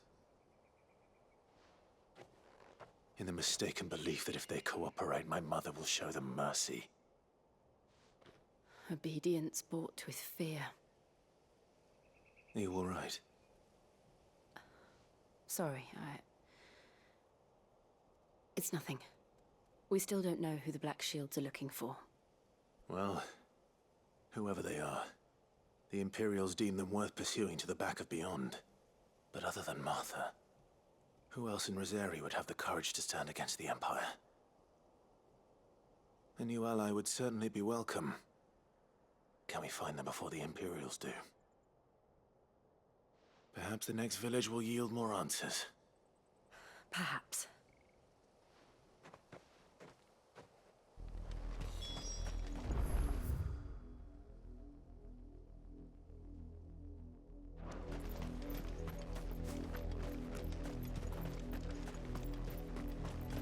This pass will take us through the mountains. And directly into the path of whoever or whatever lurks here.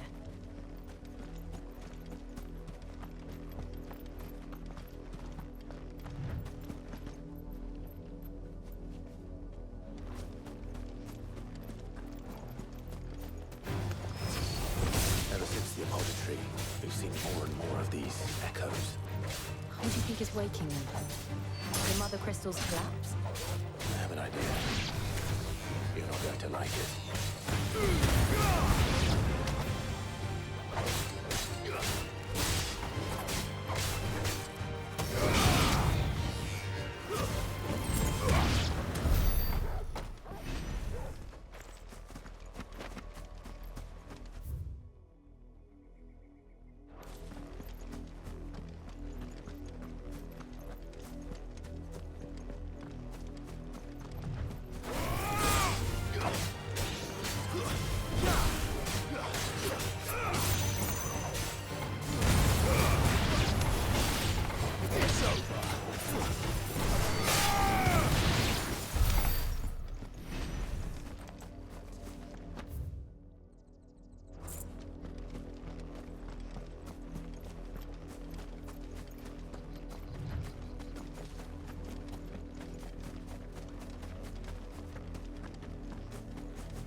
More of my mother's men.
Blood, Clive.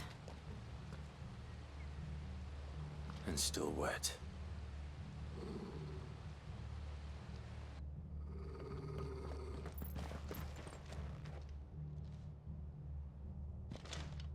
You were told to stay in your homes. We don't have homes here. You know who we are. And still, you would bear your steel. Yes. Why then? We owe you our thanks. You have saved us the trouble of an interrogation. To dwell in darkness, that we may purge the night and welcome lasting dawn. On these, our swords we swear. Say that again. I'll show you a true shield of reserve.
tell me what I want and the end will be swift.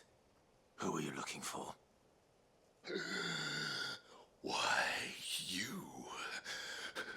We come bearing a message. Your friends have been found. The branded you freed from our camps. They await you in Ordil. Guardians of the Flame.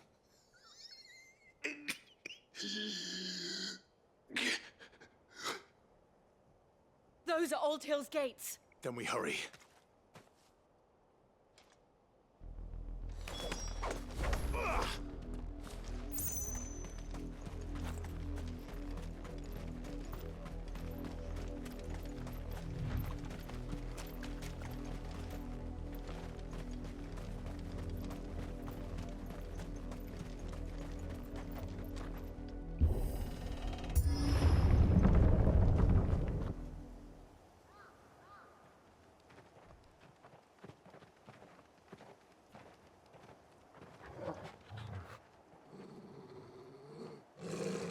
Find something, boy.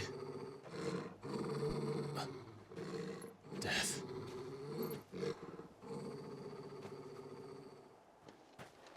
Slaughter the village?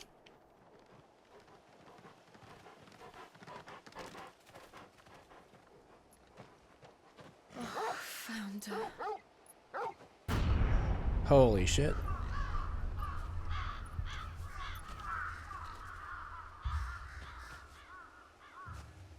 They sure did.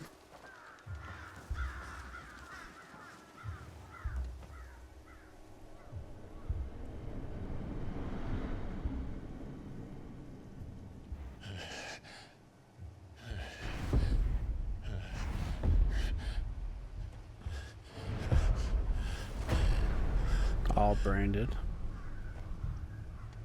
This was my mother's doing.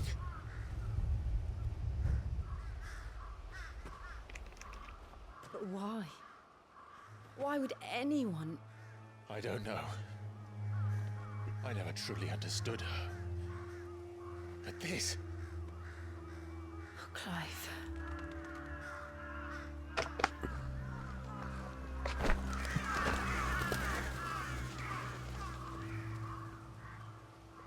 I will learn what madness drives her, and I will end it.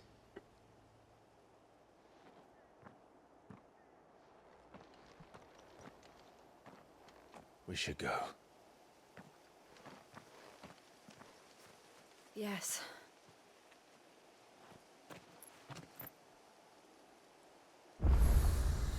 We can't leave them here like this. We won't.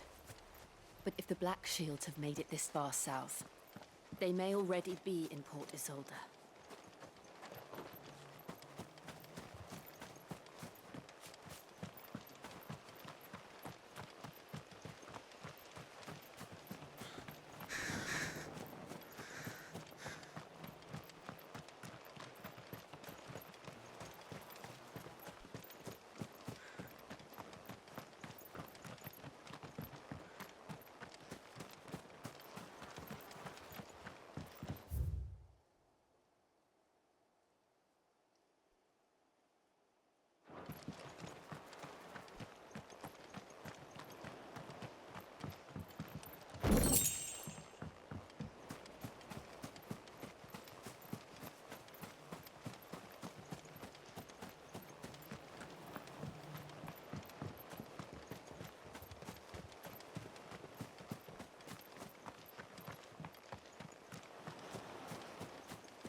They're approaching Buick Bridge. Though I doubt the Empire would let us cross over to Rosalith.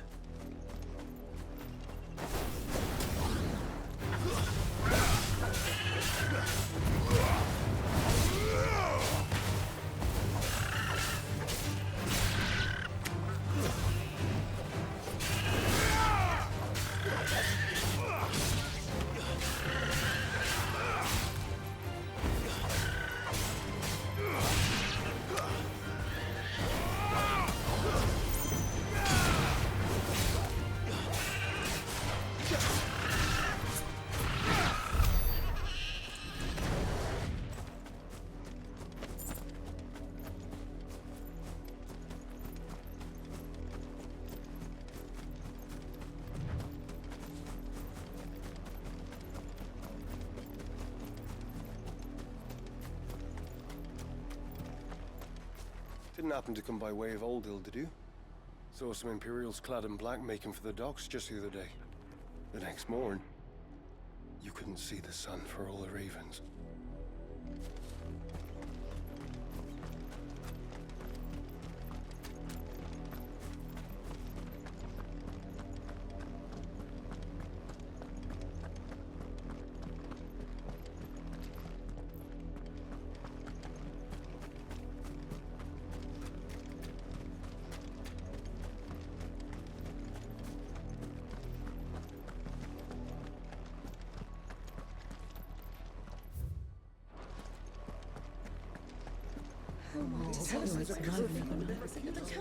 Back to our homes. Passage to the provincial capital is restricted to Imperial Army personnel. The gates are closed. Begone! They're all Rosarian. But this is their home.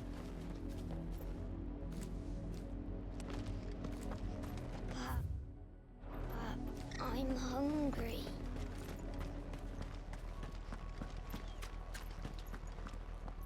Don't go thinking you'll find refuge in the houses outside Port Isolde.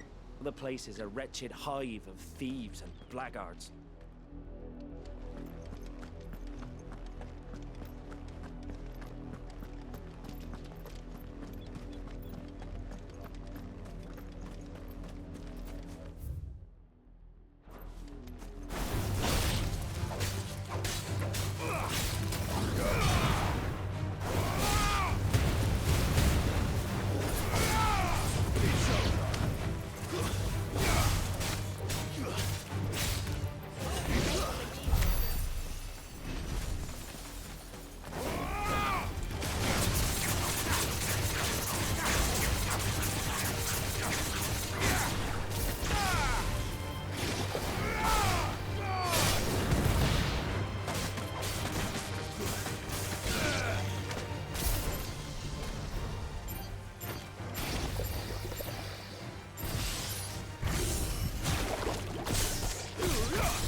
The Lazarus.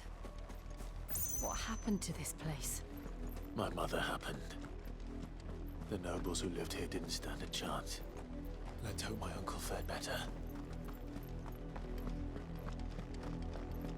We should start with the main gate and see where that gets us.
That's the main gate. And it looks like we're not the only ones hoping to get in.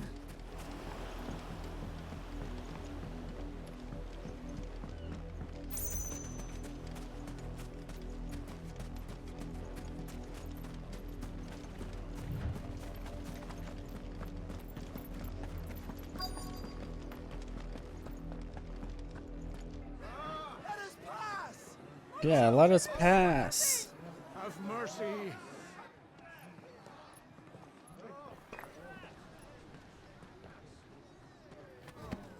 Viceland's dogs they are.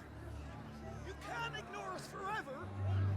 Let us in, or we'll die on your doorstep. Better out there than in here. More than enough for everything. Fuck off.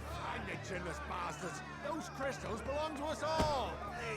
I said, where were you, filth? Back to your I'll sties. cut you down where you stand. Destroy it. No chance of slipping through unnoticed. We'll need to find another way in.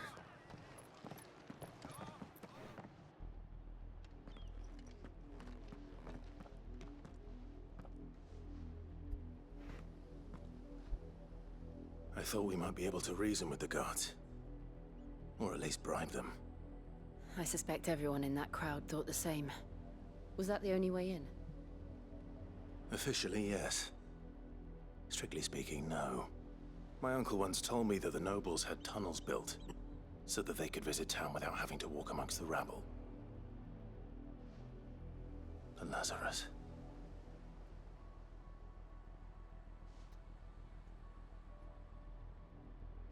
We'll find our way into the city there. If you're sure. The entire place looked abandoned. Do you think it's safe? As long as it is abandoned.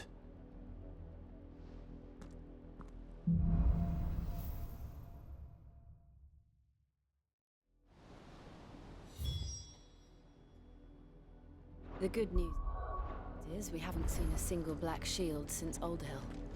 Maybe they found who they were looking for.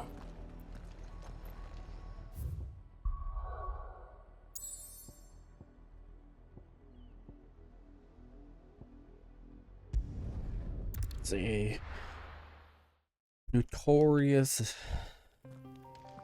thing that I can go after here. Don't know exactly where.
Is this it? Yes, that's it. That's a harpy.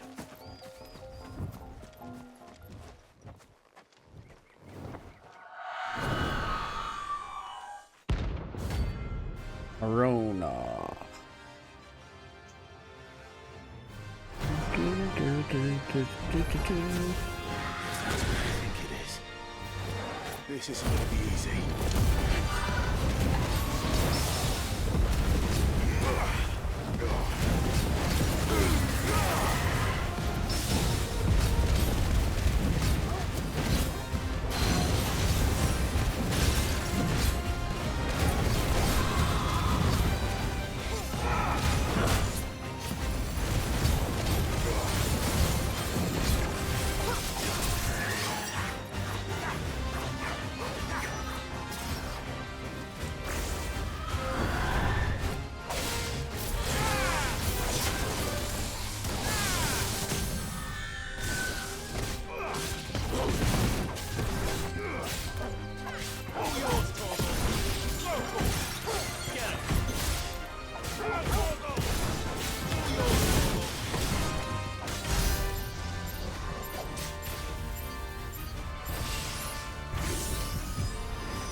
The other one was over by East Pole, if I recall.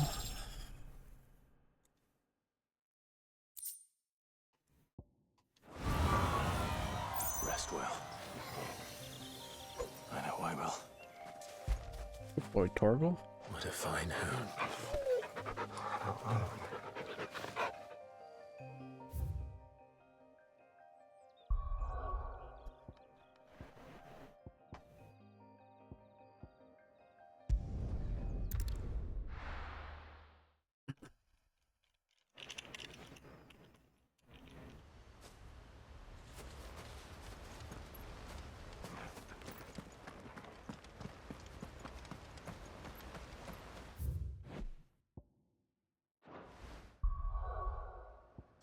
Yeah, let's go to the hideaway, because I don't know exactly where it said in East Pool it was, so we can go double check that.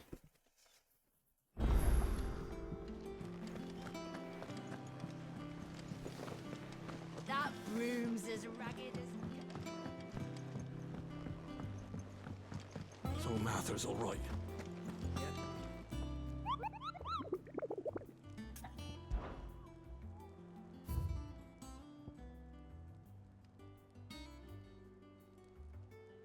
Up the hill adjacent to East Pole, though all of it's probably north.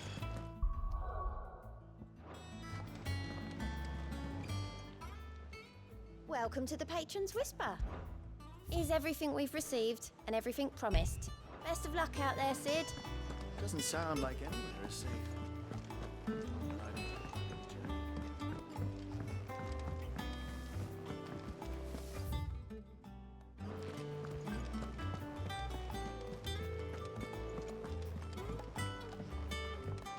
I hear there's trouble.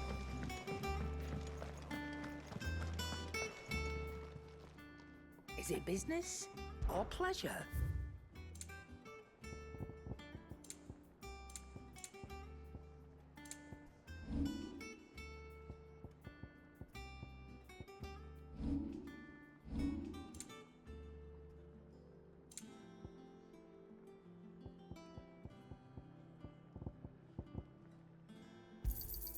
I'll be thankful you got that much.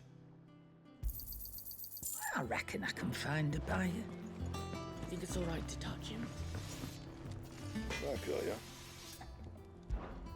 What do you want? And?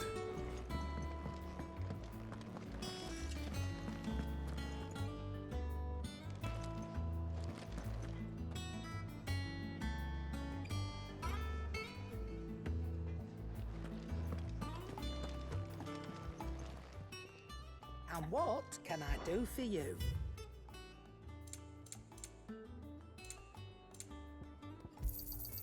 You're rubbing me blind, you know.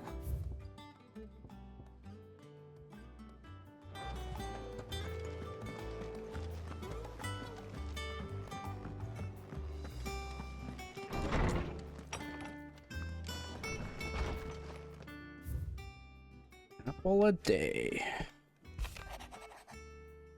Left from the yard, ran up a basket of martels.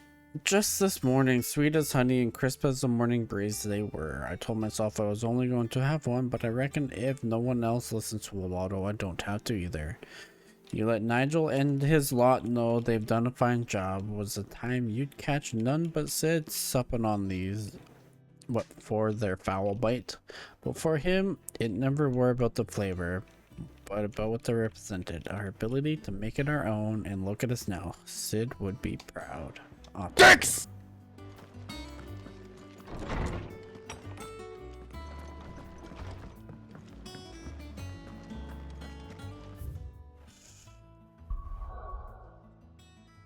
Get back to East Pool. Adjacent to East Pool. So do we go north?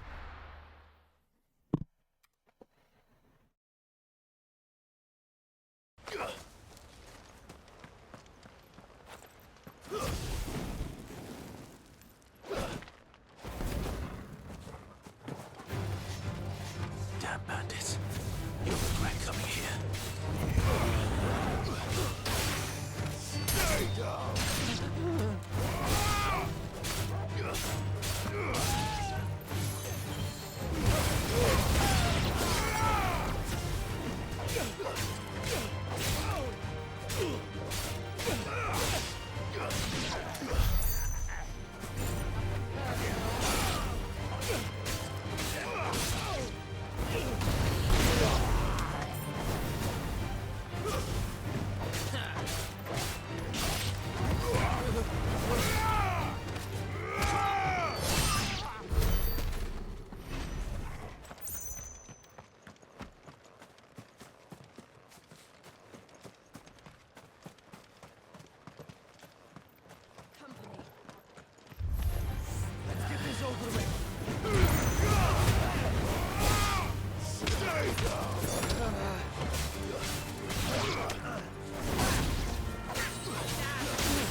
Is it more down here?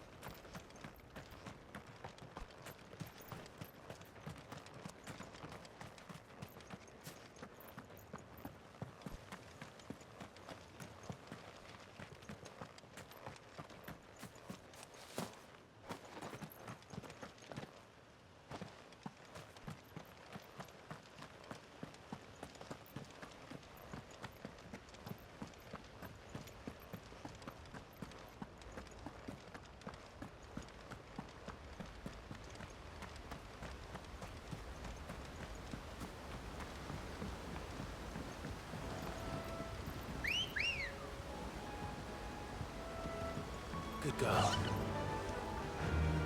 Yeah!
Time to fight.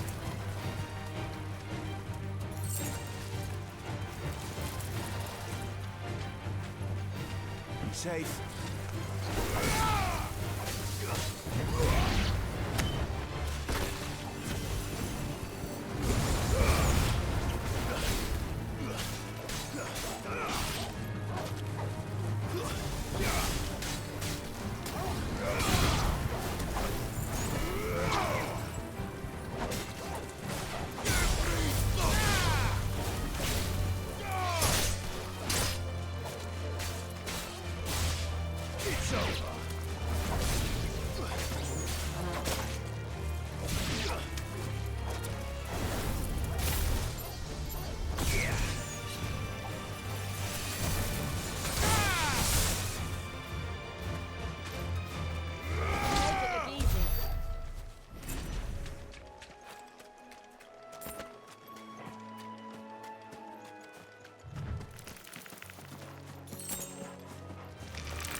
Oh. It's right there. Okay.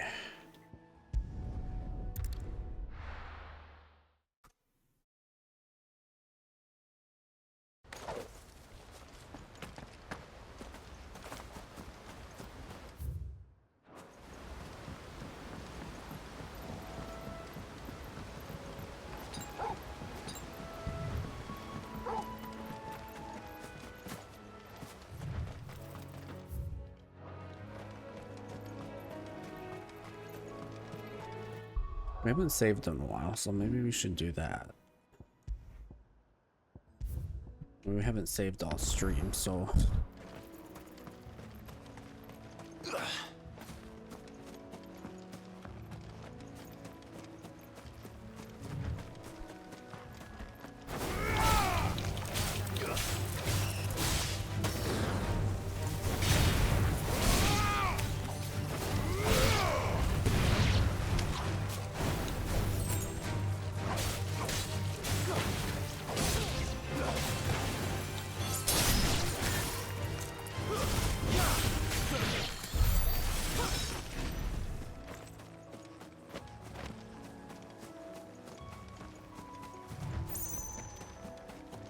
there it is.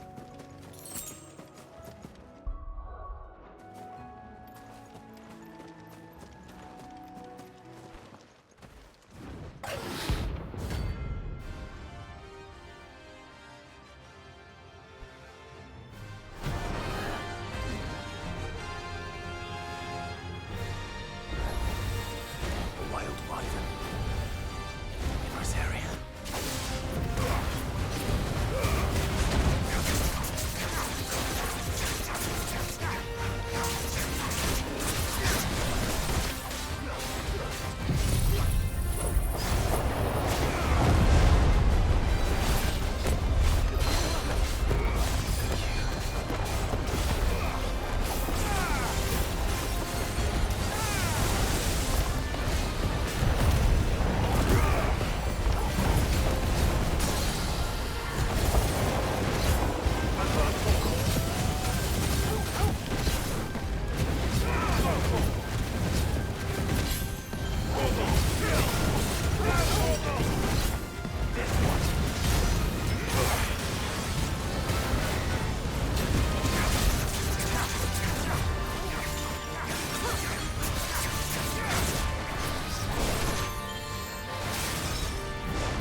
Ooh.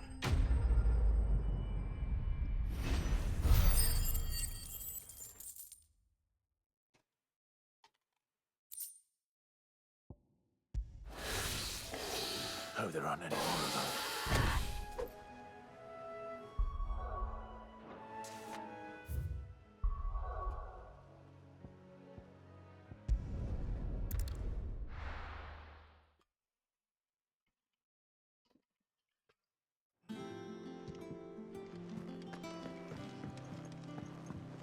I hear there's trouble.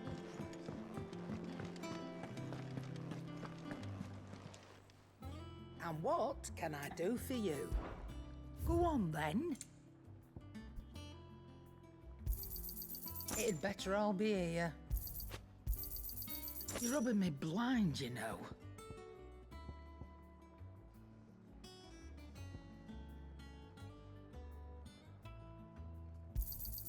It'd better I'll be here. I think it's alright to touch him.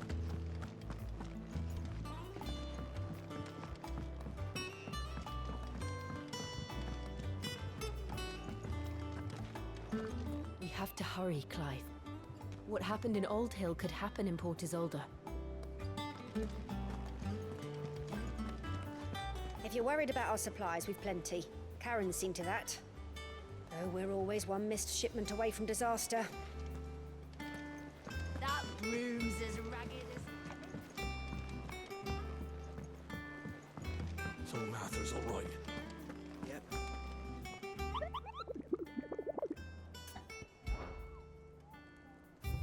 Alright, we have done those.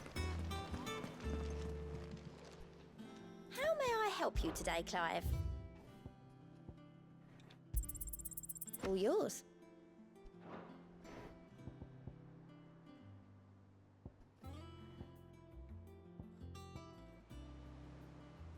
Come again. I may have more.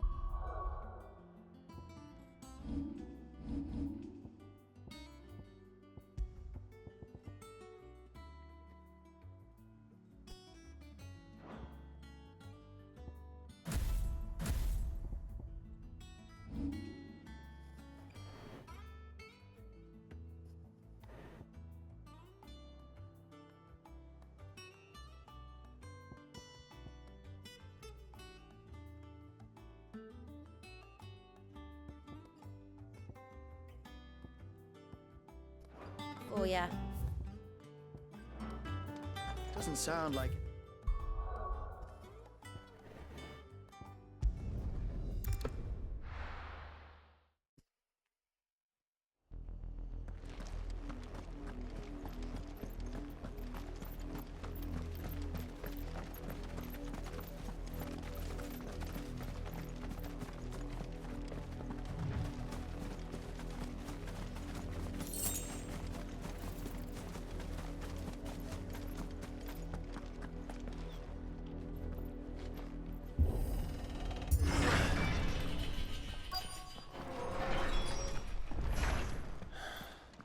This is nothing like I remember it. How quickly a crown can lose its luster.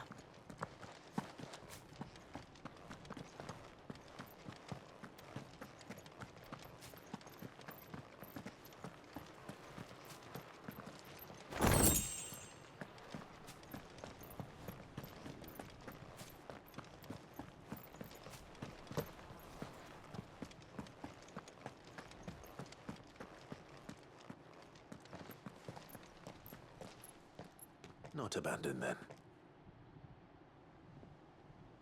Oi! Visitors!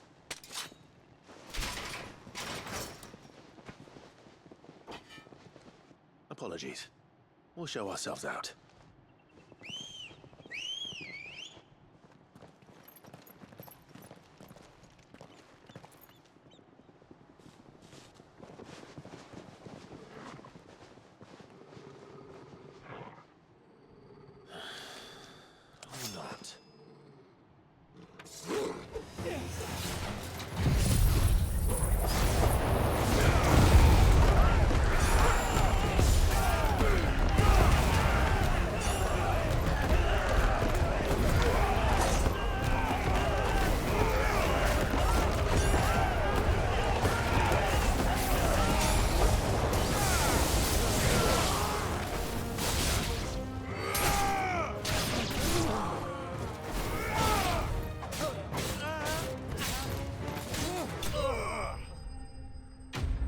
Fuck them up.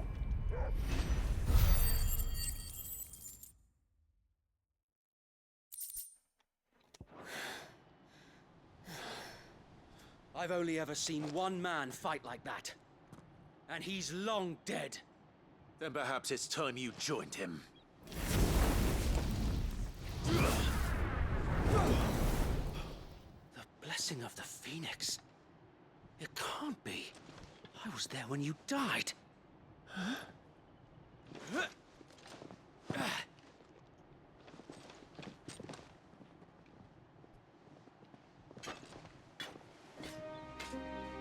Forgive me, my lord.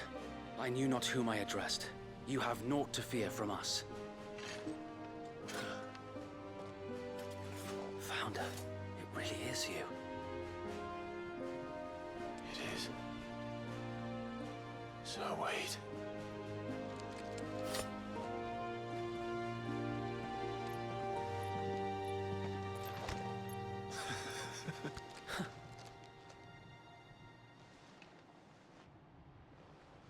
We can speak inside.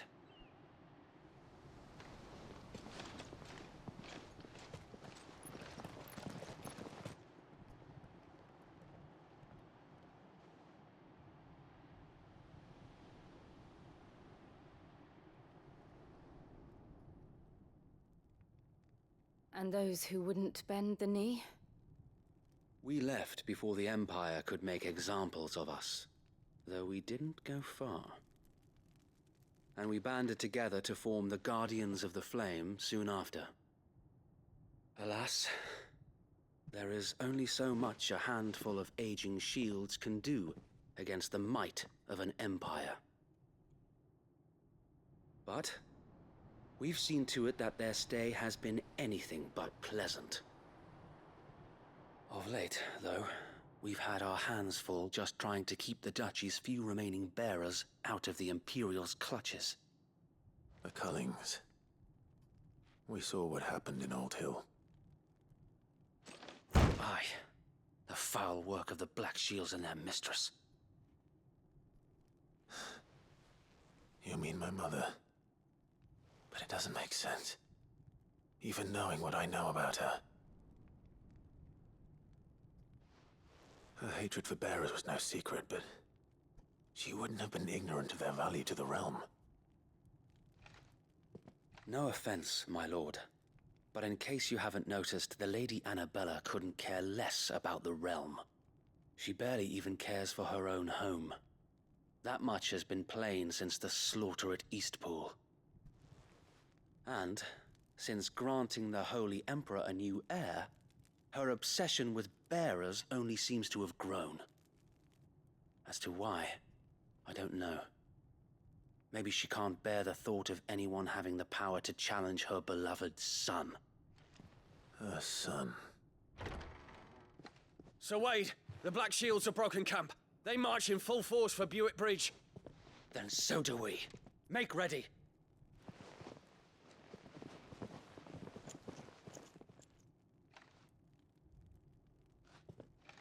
This is their main host. If we remove the head, perhaps we can prevent what happened at the docks from happening somewhere else. If I do nothing, then the blood of their next victims will be on my hands.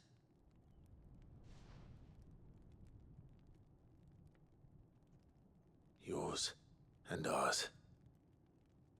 We too have witnessed the crimes these men who dare call themselves shields have committed in my mother's name.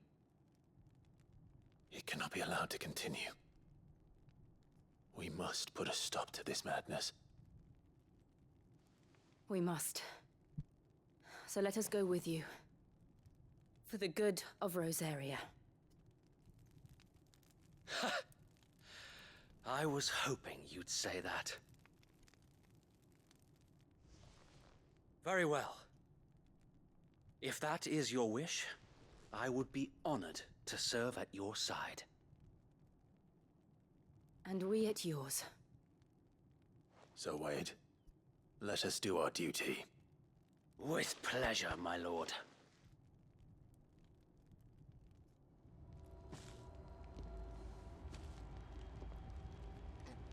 I imagine this endeavor will require more than just our wits. Then let's hope Sir Wade has a good quartermaster.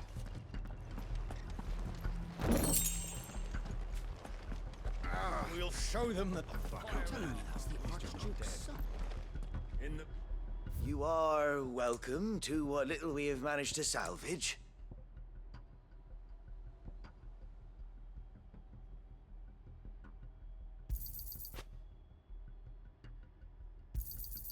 Will that be all?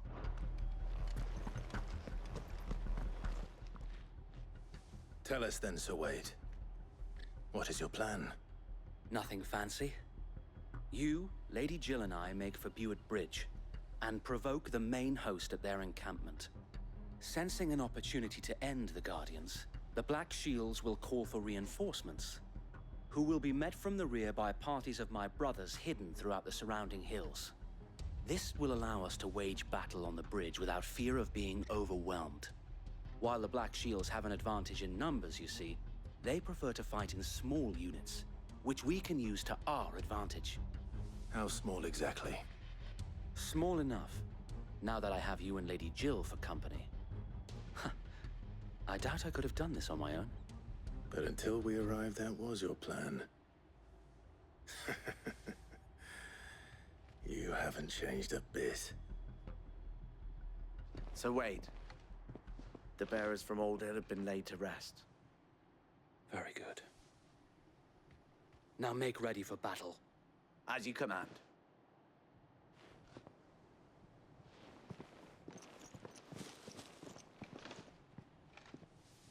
Thank you, Sir Wade. Perhaps now they will find peace. There is but one thing which will grant them peace. Putting an end to the Black Shields. And so we shall.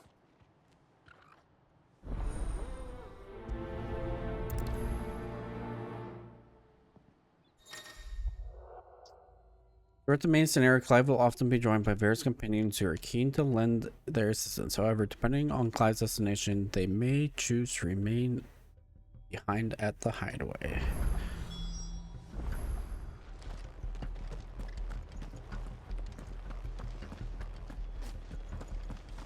We'll keep them from the bridge. May the blessing of the Phoenix go with you. How long have you been pursuing the Black Shields? Since they burned their first village, we tracked down bastards responsible and fed their corpses to Stillwind. Suffice to say, that got their attention. It's been a game of cat and mouse ever since.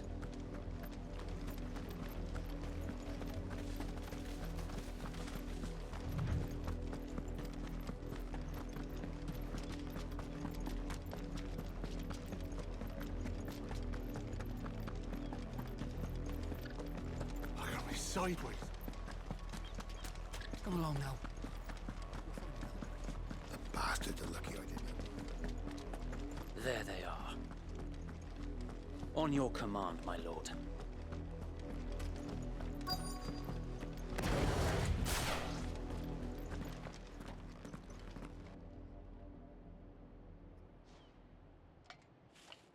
What is it now? I told you! We bear a message for the Vicereine. From the Guardians of the Flame. Ha! You presume to tell us that a pair of filthy vagabonds, a woman and a dog, could guard aught against the might of the Black Shields? Then come! Die along with your flame! For Azaria! For Azaria! Your petty revolution ends here. On these our swords we swear.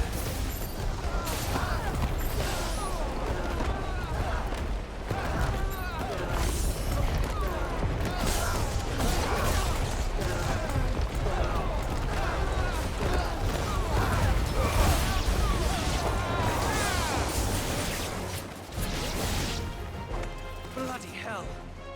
Reinforcements from the far bank! Another wyvern to fight that battle for.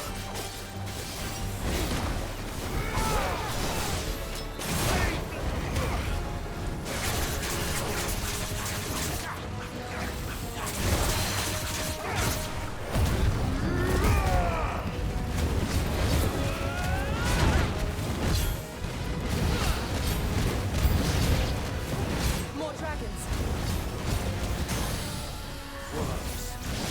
The Imperials aren't taking any chances. I can't say I'm frightened.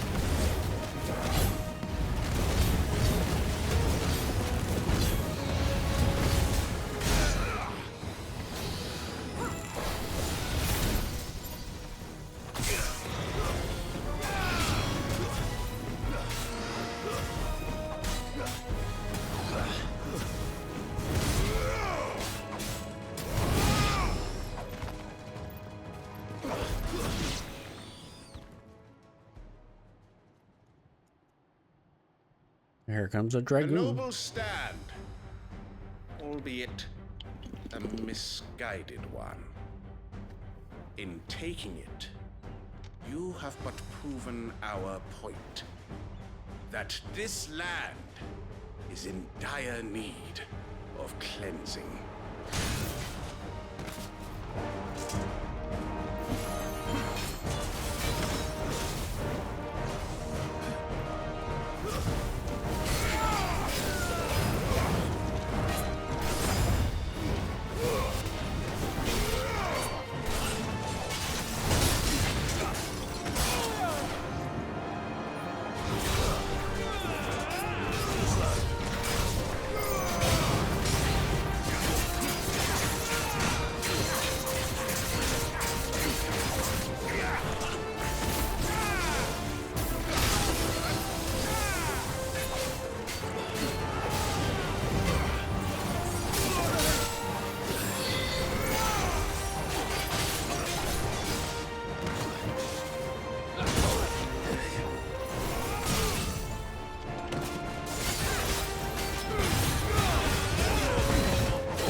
There's no one left to keep them occupied. We need to finish this. You mean finish him?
I don't see any more. Nor do I. The plan worked.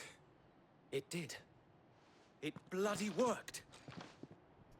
We sent every last one of the rotten bastards straight to the mud. My, Lord, perhaps this will be enough to stop the Cullings. For the time being, at least. Perhaps. Though I doubt my mother will take this loss well. She'll move swiftly to see her minions' ranks replenished. And then it will all begin again.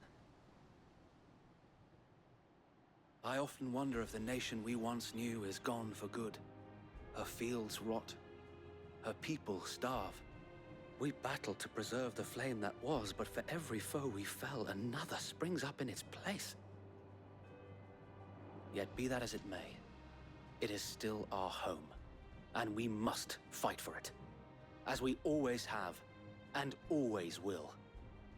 For as long as the Firebird's flame burns in our hearts, the Duchy cannot die. And her loyal subjects may dream of a day when the Rosarian standard flies over Rosalith once more. So wait, Think we should fall back to Port Isolde before the garrison sends reinforcements? A sound strategy, my lord.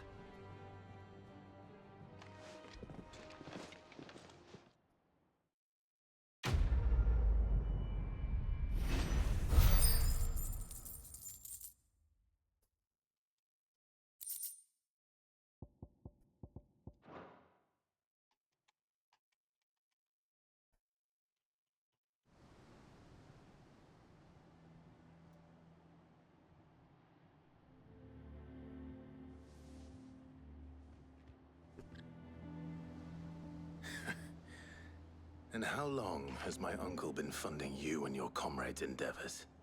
Since the beginning. Lord Byron was the first person I turned to after forming the Guardians. And had I known of this tunnel back then, I wouldn't almost have been hanged by the city guard for trying to sneak over the wall. I suppose a formal request for an audience would have appeared suspicious. And appearances must be maintained. Were the Vice-Regency to catch wind of Lord Byron's involvement in our movement, they'd seize his estate and send him to the gallows, where he would be of no use to anyone. And so, though it sickens him to the soul, he plays the part of the loyal lord, knowing that one wrong move might prove his downfall. It is why he remains ever vigilant. Don't be surprised if he refuses you an audience, especially since you're famously dead. Then I will have to think of a way to prove that I am neither wraith nor wrongdoer. I might have something which could help with the latter. It's the mark of the Guardians. Display it, and those who love Rosaria will know where your loyalties lie. The burnt blade. From Wade. Be sure that you do. I don't want my men attacking you again. Unless you deserve it. If only Sir Tyler could have been here to see you. Or the Lord Commander. Thank you, Sir Wade. If there is ever anything you need. I know. Go on now, my lord.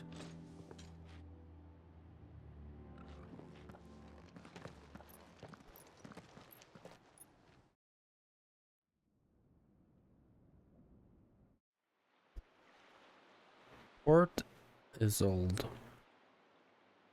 Old Rosfield Manor.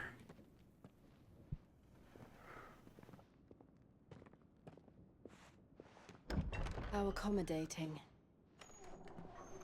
Do you really think they believe we are who we say we are? Not a chance.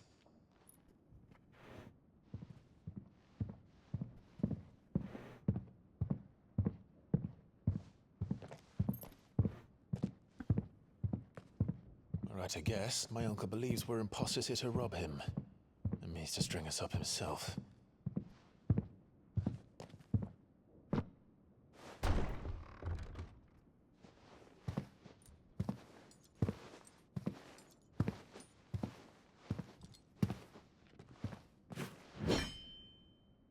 Imagine my surprise when I was told my nephew had come to visit.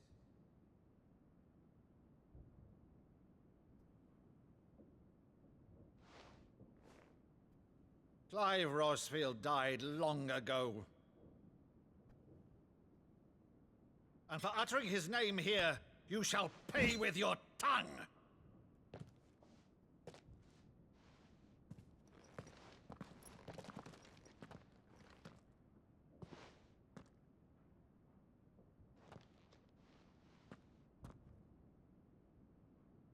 You would mock me as well?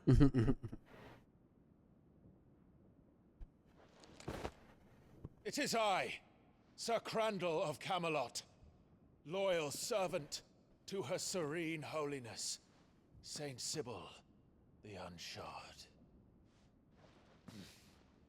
Meadow, thou vile sorcerer, for thy crimes against church and crown, I shall have thy head.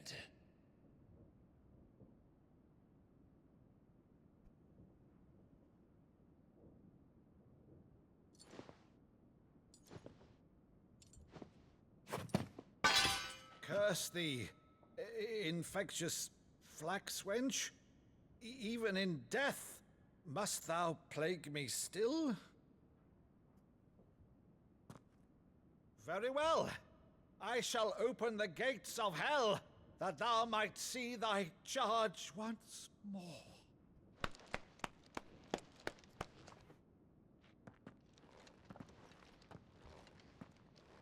Bravo, Uncle. You're still the finest Meadow in the twins. Oh, Clive, my dear boy, it's really you.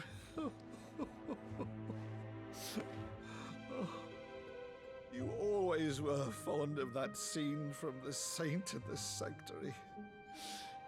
never did let me play Sir Crandall.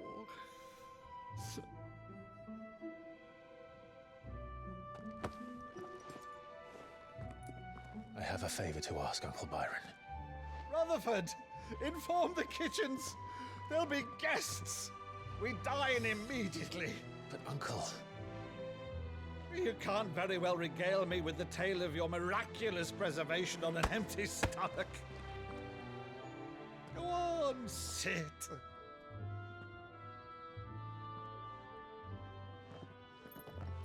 See that you use the good plates, Rutherford.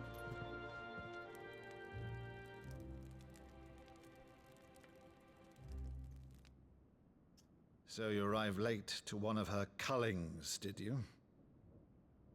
Since becoming Vicereine, Annabella has been a constant thorn in Rosaria's side, but these atrocities are a new low. Something has changed. Quite what, I don't know, but the woman we knew is gone, and a monster sits in her place. A monster. For better or worse, I've been charged with governing this town, and thus must maintain the illusion of obedience. That's all I can do to aid Wade and his merry band of revolutionaries. So he's told us. You have risked much for Rosaria. Our nation will be forever in your debt.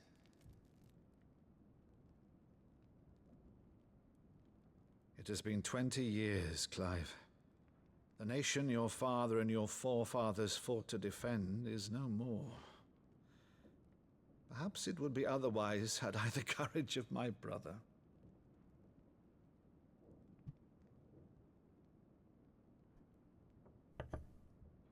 All right, if it's a ship you require, a ship you shall have. I've a galley in port, but recently relieved of her cargo. She can be outfitted for the voyage in a matter of weeks. So you believe us then? About everything? Believe you? Ha! Only a fool would believe even half of the things you claim. But until tonight, only a fool would have believed my nephew still lived. And besides, I have it on good authority that Clive is telling the truth. Whose authority? Your own, of course. You've always been a terrible liar. Is that true? It's not untrue. Let's say no more about it, eh? It wouldn't do to linger on my nephew's greatest failing.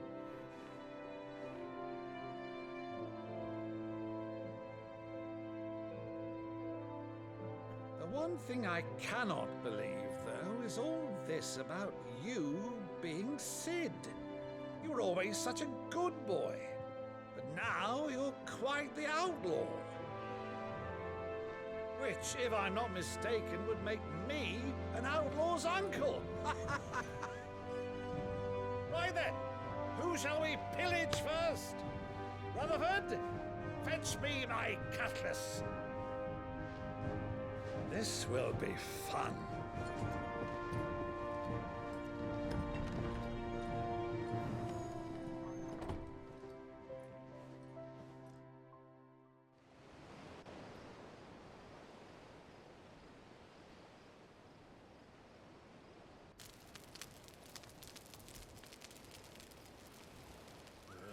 Over there. Go on. She's a fine ship, isn't she? Once outfitted, she'll bear us across the boiling sea to Drustinus in the space of 3 days.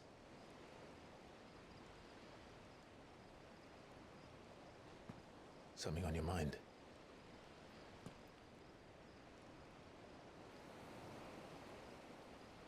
Monsters. When I served the Iron Kingdom, I did so because I saw no other choice. Because once they learned that the lash would not move me, they turned it on those who could.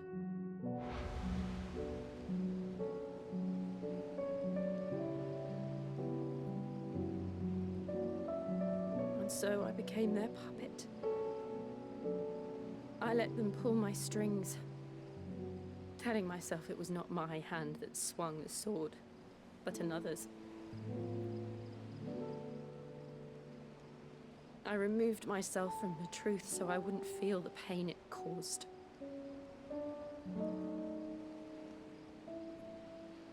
And before I knew it, I no longer felt anything. Anything at all.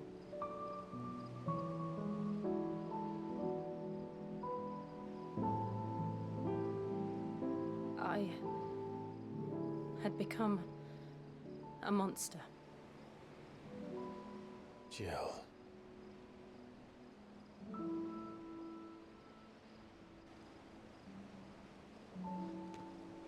I don't want to be a monster, Clive. Do you understand? I want to choose a different path, a better path. To live on my own terms. But before I can do that, I need to come to terms with my past.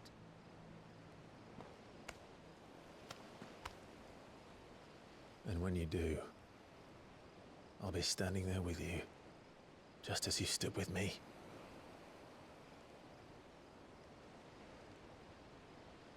Thank you, Clive. I must atone for my sins.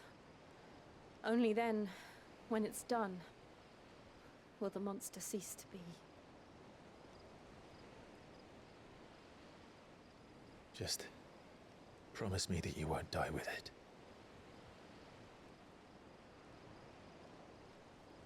Now, let's get some sleep. The journey back to Benamir is long, and there is much to tell the others.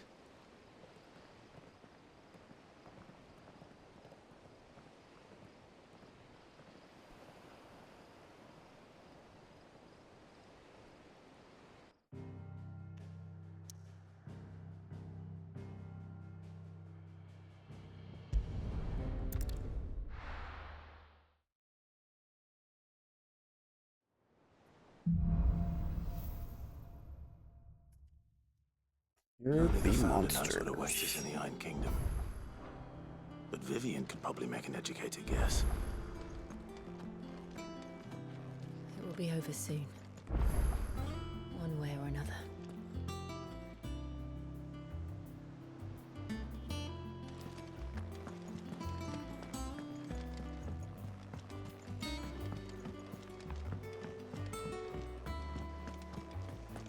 That monster's taken quite a liking. And what can I do for you?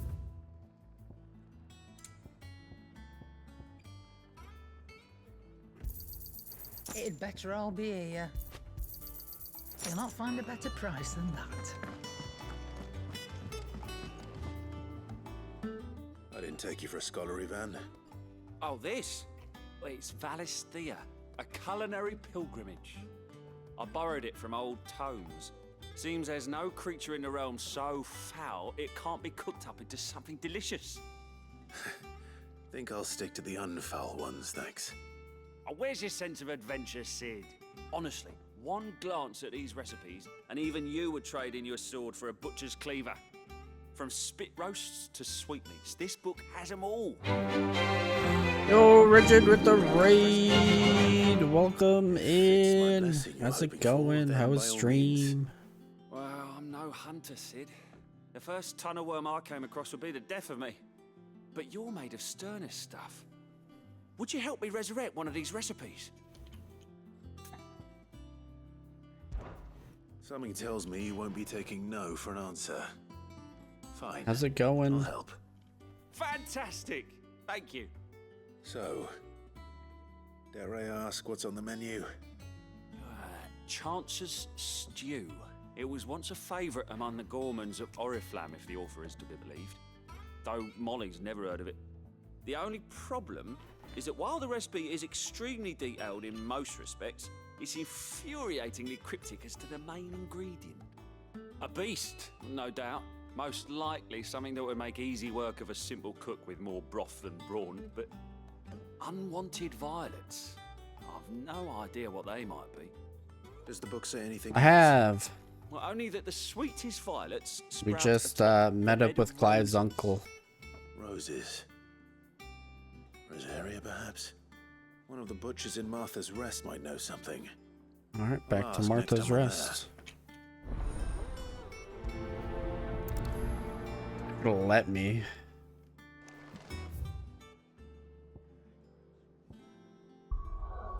It will. Okay, cool. Let's go do that. Also, let's do this.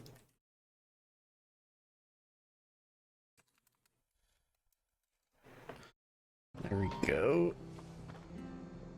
I'm almost caught up to you. Okay. It's been very good so far. Rest in peace, Sid. I wasn't expecting him to die. Well, not this early Thank you for anyways. sticking with us. Those of us who are still here. But we are all Sid now. Ah, welcome. Times may be hard, but if you got the gill, I got the goods. What can I do you for? Unwanted violets, if you have them. Though I'd gladly settle for learning what they are if you don't. Why, I haven't heard folk call them that since I was a lad. You're looking for scorpion. My hatred for Annabelle Unwanted gets violets is what folk used to more call 'em back in the day. strong. They turn a wicked purple when you boil them up. Hence the name. Used to chuck them in the pot when there weren't nothing else on offer. When there was a war on, that sort of thing. Thankfully, times aren't yet as hard as that. And even if they were, you wouldn't find anyone selling them these days. Do the scorpions still live nearby? I dare say they do. Yeah, she 3 gets days would be worst your mother best of the bet. year. Memory Worst serves. mother of the century. Thank you. You've been most helpful.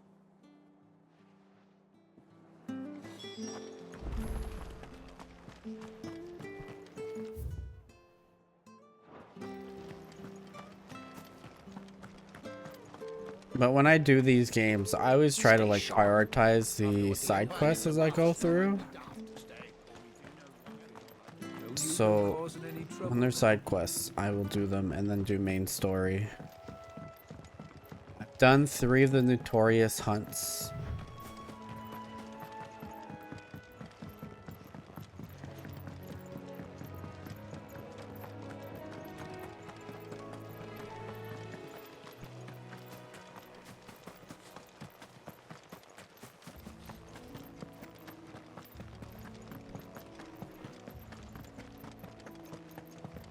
Have to go around? Nope.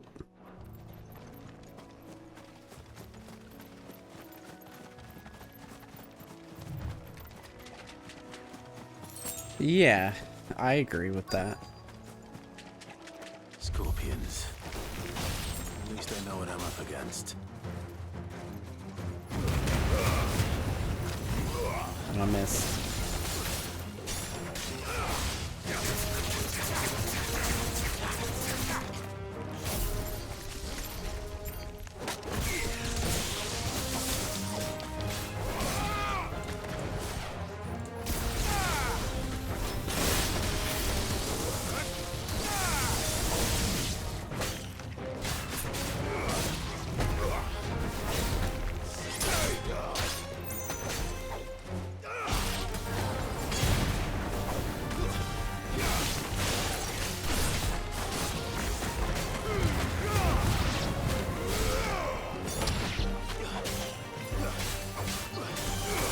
I prioritized my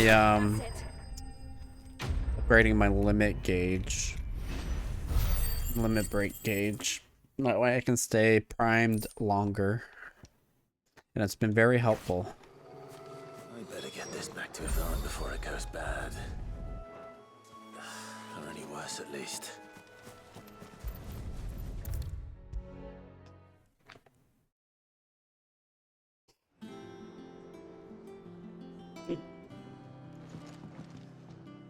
Did you find our mystery ingredient? I did indeed. Garuda has been nice for the big tornado What am I thing supposed to do with this? in a group of enemies. Poisonous, surely. You wouldn't be wrong. but that's your unwanted violet. Into the pot it goes, I suppose. Wait here. I won't be long. I need to unlock the big one for Phoenix and Rama.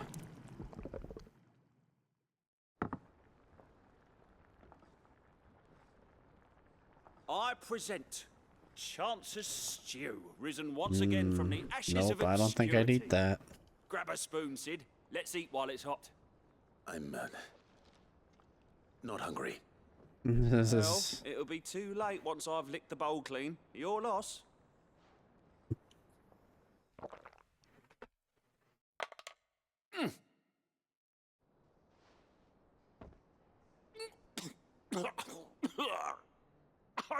Odin's teeth. What the salt on the senses. It's like choking on swamp water. And yet, up through the pungency there rise complex, meaty notes. It takes a moment to recover from such an onslaught of flavors, but never have I tasted anything so fine. Okay. Thank you, Sid. That wasn't the reaction of something so fine. Welcome. I must share this gift. I won't rest until a steaming bowl of Chance's stew sits before everyone in the hideaway. A single mouthful, and Molly will be breeding. I'm still getting used to Rama's move set with the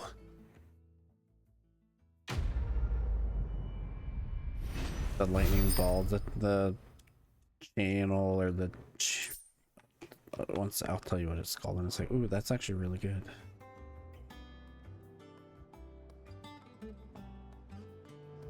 More defense is good. Through the blind justice, I'm still getting used to that. I didn't realize I could mark them multiple times.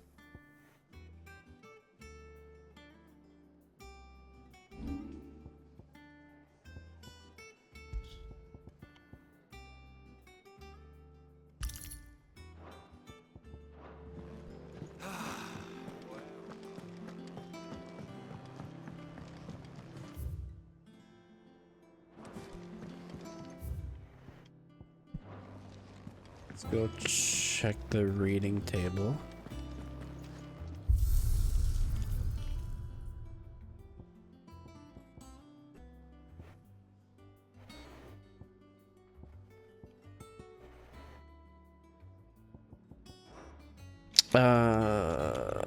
Like the grab attack. Yeah, the grab attack for Garuda's been good with the flying enemies. I definitely agree with that.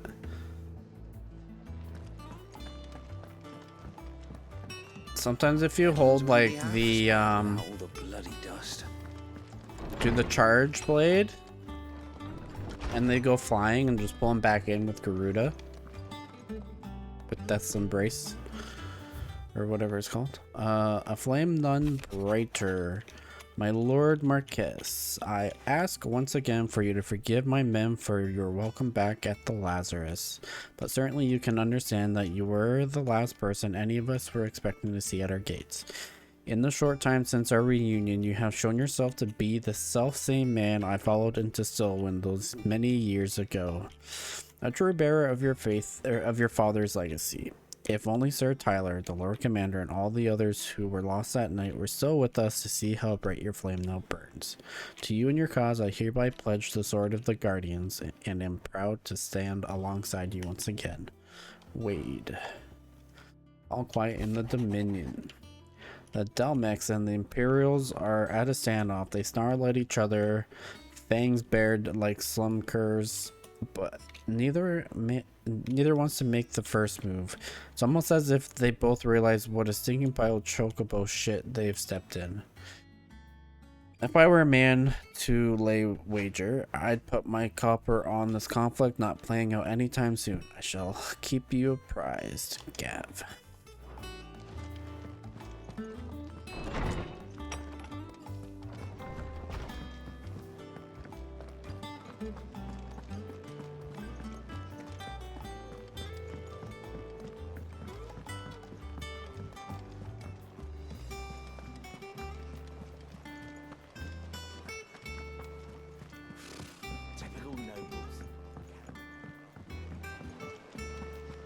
I'm assuming this would light up with a yellow marker, like everything else, if there's something new. Yep. Oh, I wasn't expecting you back Only so her soon. two, Here's right? everything we've received and everything promised.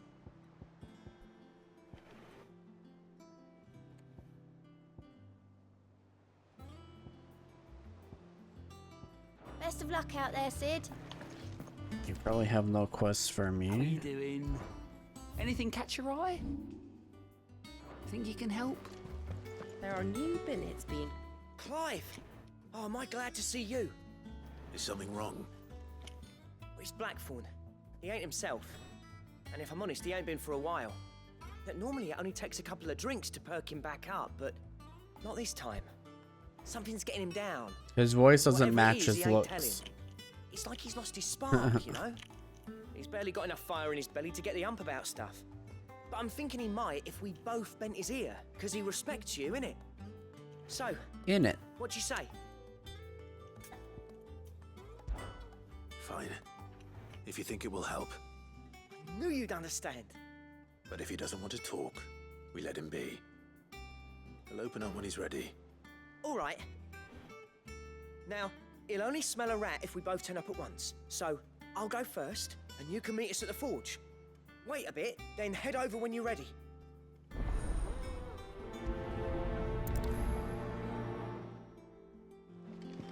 How did we never hear about these Guardians of the Flame?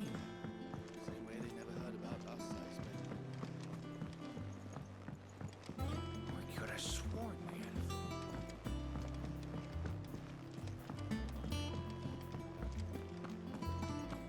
That monster's taken quite a liking to Lady Karen.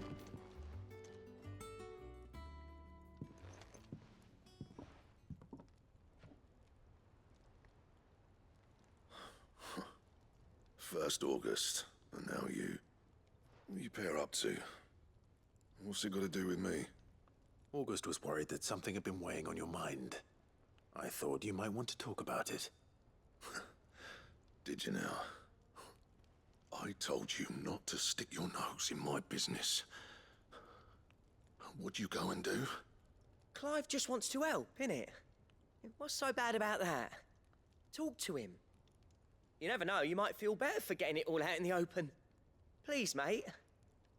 I'm worried about you. Phil shut you up. It's nothing really. Stupid. Not the sort of thing you bother people about. Why don't you tell us all the same?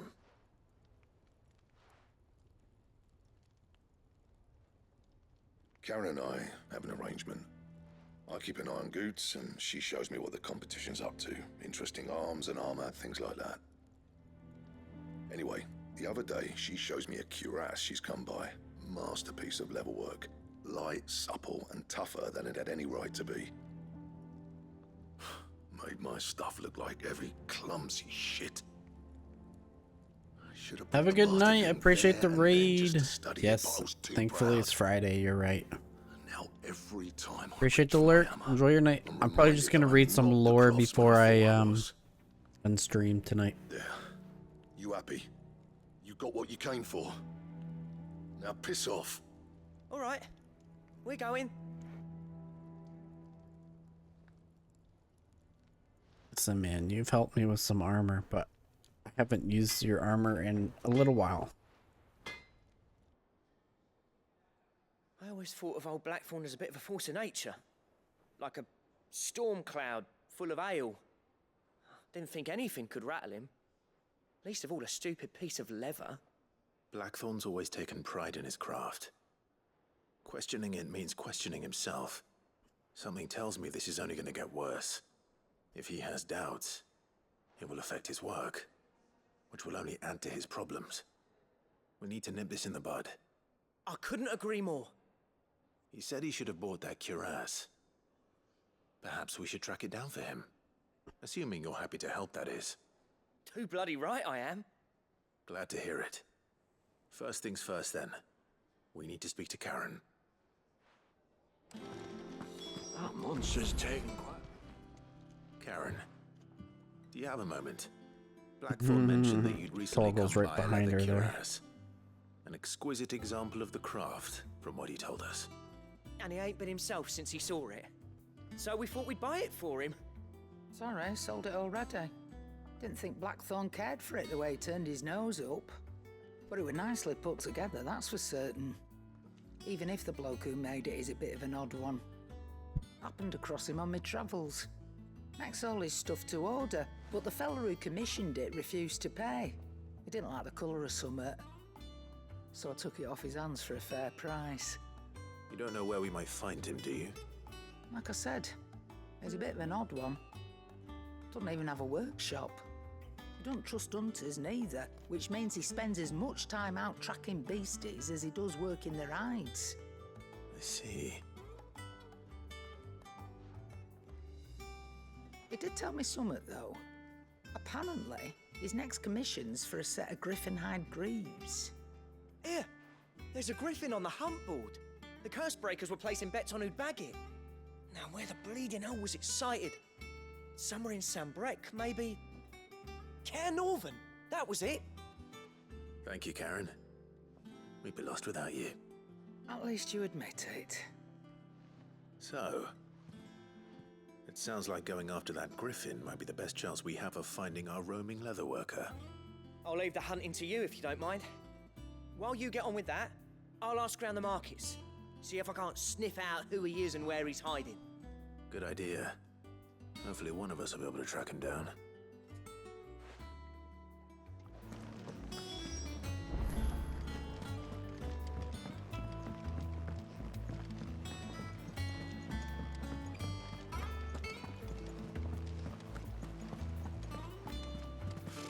Typical nobles.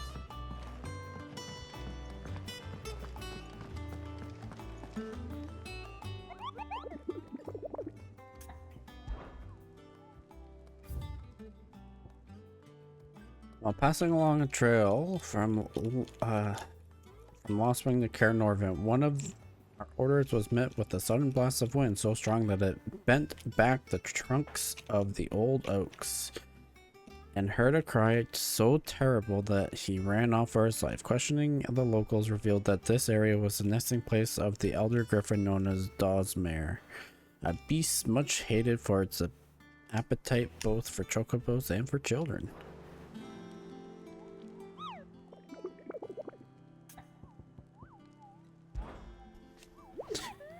Did I hear you say you were hoping to hunt down a griffin, Kupo? Then I have the billet for you, Kupo, and a especially horrible one the locals call Dawsmare.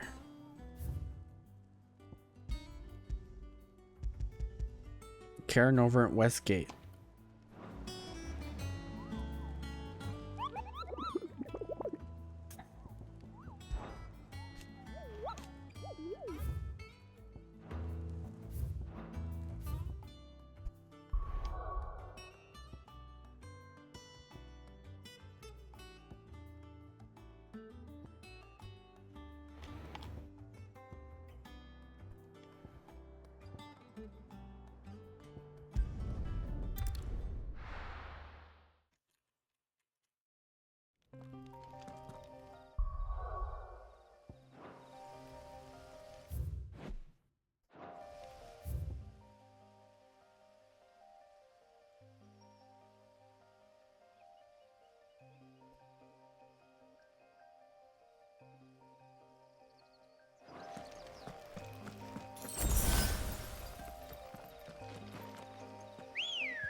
Let's go.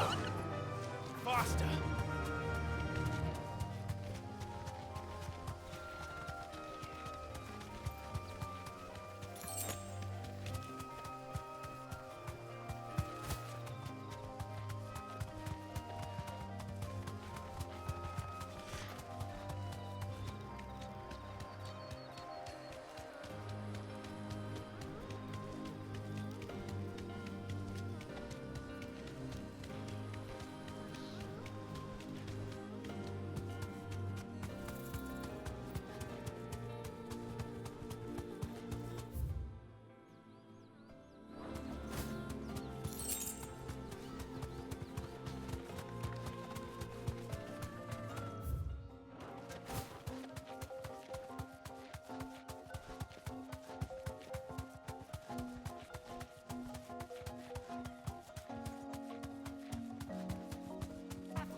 Wait, I'm not even close.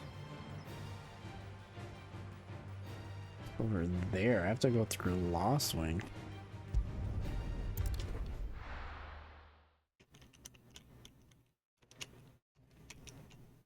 Do not have a...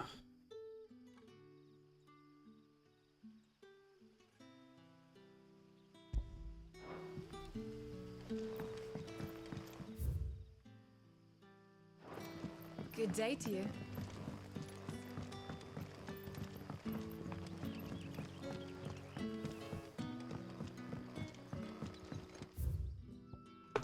You're quite talented with that rod of yours.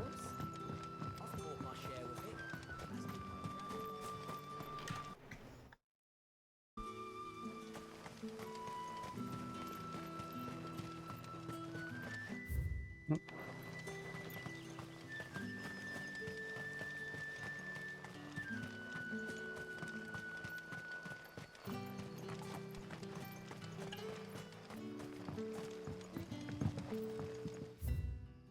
How the fuck?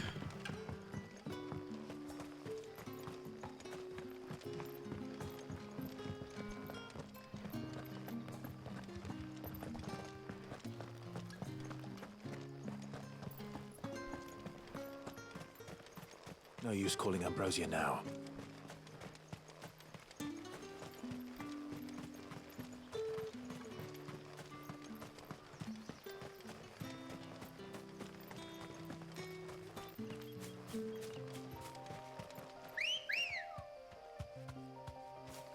Come on. Yeah!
Griffins don't exactly make for easy prey.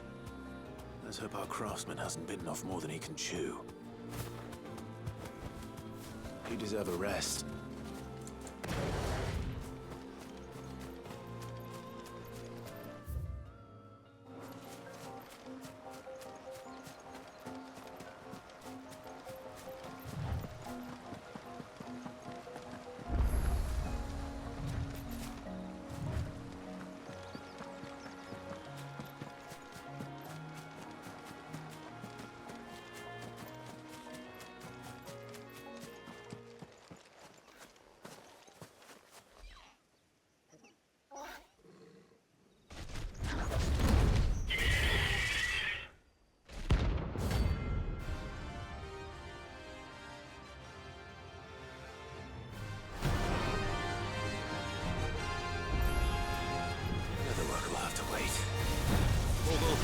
Look sharp.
Something there, boy.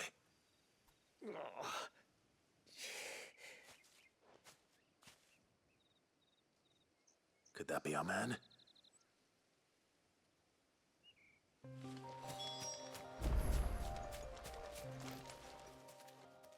Are you all right?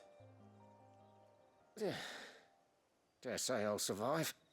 That griffin caught me before I could get an arrow off. Must have lost sight of me in the grass, though. I'd be dead if it hadn't. More likely than not. The name's Camille. I'm a lowly leather worker, if you couldn't tell by the smell of me. Not so lowly from what I hear. Do you remember selling to a merchant by the name of Karen? She's not an easy woman to forget. Bought a cuirass from me after I lost my buyer. Quite taken with my work, as far as I recall. Didn't stop her bartering me down to a pittance, though. She sent you for a refund? It's not her who sent me.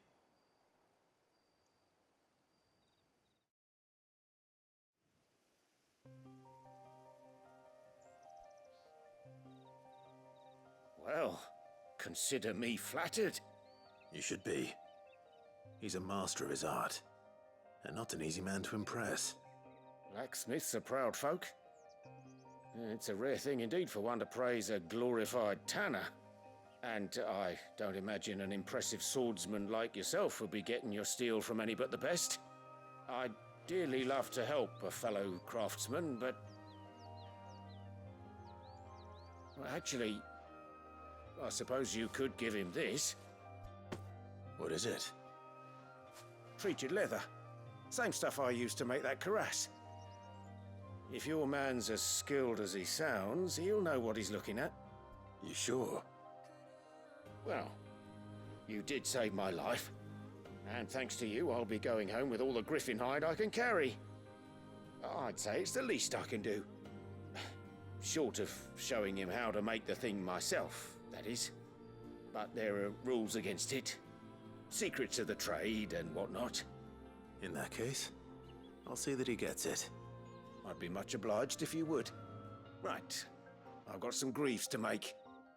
You send your blacksmith my regards. Will do. And thank you.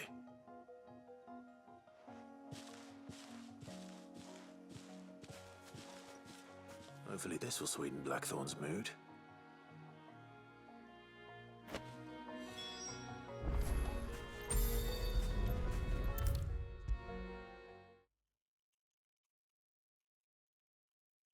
And with a bit of luck, Clive might even find the geezer. Bloody busybodies. How'd it go, Clive? Did you find him, or does the hunt continue? I found him. And he asked me to give you this, along with his regards.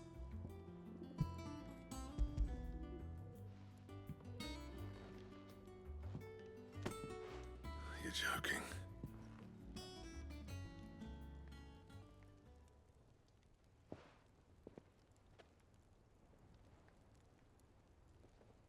He said he wouldn't teach you how to work it, but that if you were as skilled as you sounded, you'd have no trouble understanding how it was done. So that's his secret. Crafty bastard. He's layered and cross-grained it. Good few times, too. No wonder it's tough. And that's no ordinary oil he's used to get that finish. Oh, this is fine work. Even finer than I thought. Yeah? I'll take your word for it. Just looks like leather to me. Still, I'm glad you're happy. Here, Clive. You didn't happen to catch the fella's name, did you? Camille, I believe. I thought as much. There ain't many leather workers in the realm daft enough to do their own hunting, see? And his name kept cropping up when I was asking around. Turns out he's from Tabor. And again, most leather workers are. But our friend Camille guards a long-held family secret, the details of which are the subject of some debate in the leatherworking community. Then we better keep this close to our chests. Listen, sorry for putting the both of you to all that trouble. Should have kept my moaning to myself. Still, I'm glad you found him. This has cheered me right up. That was the idea. Clive's idea, anyway. He did most of the work. It's good to have you back, Blackthorn. Just don't expect me to go turning out work like this. There's a reason he does his own hunting. He knows exactly what hides to look for. And that's how he gets them to layer up so nicely. And don't get me started on how much oiling this leather would need. But I reckon I can make something about as good. Something a Cursebreaker will have no trouble caring for. Anyway, enough narrowing. I've got work to be getting on with.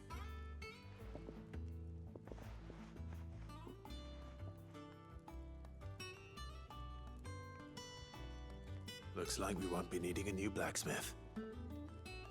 As if there was a better one out there. Nah, it wouldn't have been the same anyway. No one spins a yarn like old Blackthorn in his cups. Right, now that's sorted. I've got duties to attend to. Thanks, Clive. You've given me my mate back.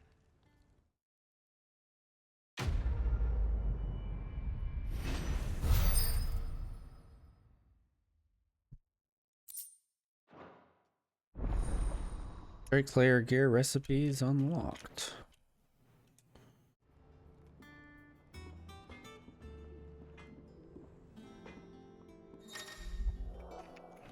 You obtain the design draft for Drake Slayer gear. Design drafts unlock new crafting options at the blacksmith hammer. Visit Blackthorn in the highway for details on materials required. What do you need?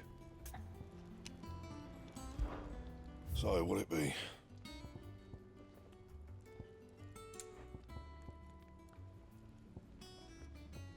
Don't waste my time. You ain't got the stuff.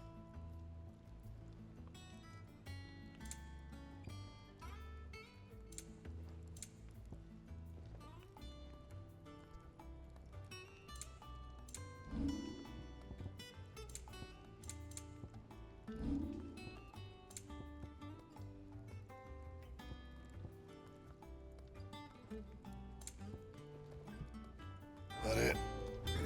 Fine. That monster's taken quite a liking to Lady Karen.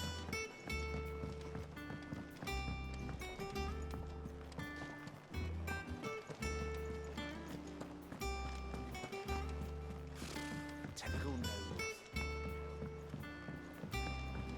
How did we never hear about these Guardians of the Flame? Same way they never heard about us. How may I help you today, Clive? Come to claim your just desserts? Here you are. Best of luck out there, Sid.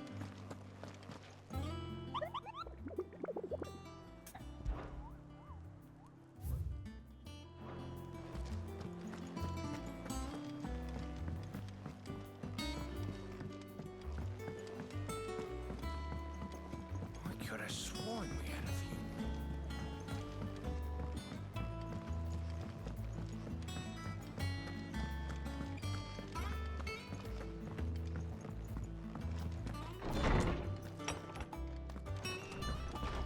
Why is it always a penny for your thoughts, but you have to put your 2 cents in? Someone is making a penny. Is there something I might assist you with, Clive? We don't use pennies in Canada. I have compiled some new entries, if you would like to see them. Because they cost more than what they're worth.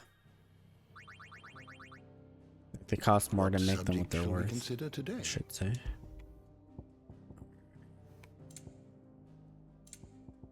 We've got. Okay. I won't get through it all tonight, but we'll get through a chunk of it. Your loonies and toonies? Well, yeah, those are dollars and $2 coins. After Drake's head, dominant of the Phoenix of the former heir to the ducal throne, Joshua was thought to have died at the hands of the second Icon of Fire during the disaster at Phoenix Gate. However, he somehow survived, appearing before his brother once more, since 13 years later in the inner sanctum of Drake's head, and saving Clive from Ultima's advances by calling upon the power of the Phoenix to seal the being within himself. Ambrosia as Whiteheart. Clive's personal seed. After losing her master at Phoenix Gate, Ambrosia found a new flock and led them in defending honest merchants from beasts and bandits, earning herself the love of the locals and the name Whiteheart. Indeed, it was one of the locals' insistence that she be a defended in turn that led to her happy reunion with Clive. Nectar, the hideaway resident Moogle from Sid, found trapped between fallen ruins and brought back to his deadland home. While all others hear its words as naught but a succession of adorable Kupo-like cries, Clive is somehow able to make sense of them, learning that the creature professes to be a mighty hero who would be the terrible fiends that plague the realm of laid low. For which purpose it persists in drawing Clive's attention to the hunt board. Gav at the new hideaway. Sid's faithful scout, now one of Clive's closest and most trusted allies. He continues to put his legendary nose to work in service of the hideaway, the information he brings back from the expeditions proving invaluable for the curse breakers in their efforts to save bearers from servitude. Though he lost an eye during Hugo Kupka's attack in the old hideaway, his scouting senses remain undimmed. Taria. Resident Psychicker of Clive's hideaway and trusted ally of the cause. Branded as a bearer from birth and forced to serve as a battlefield healer, Taria put her surgical training to use in removing her own brand, a procedure she has since perfected and offered so many other escaped slaves. Desiree, scribe and secretary of the hideaway. Desiree is also entrusted with the keeping of all the donations to the cause from Clive's allies and patrons.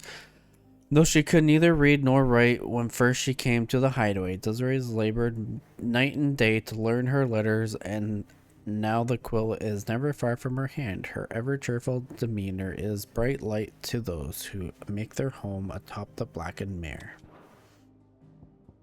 Cole, second in command of the Curse Breakers, who assists with the coordination of the troops bearer liberating activities under the supervision of his captains. Captain Doris, formerly a slave soldier for the First of the Republic before being freed and taken in by those he now calls his brothers and sisters in arm. August, a veteran Cursebreaker who often leads his own team in bearer liberating forays. He also shares his wisdom and expertise with Cole in assembling new units and training new recruits. One of Blackthorn's few close friends who shares the Smith's fondness for a tankard or two indeed. When August isn't on a mission, he can most often be found supping in ale and swapping a story in the hideaway taverns. Is it true that Canada's ovens are in Fahrenheit but outside? Yeah, I mean, when cooking, Fahrenheit is a lot easier to control than Celsius.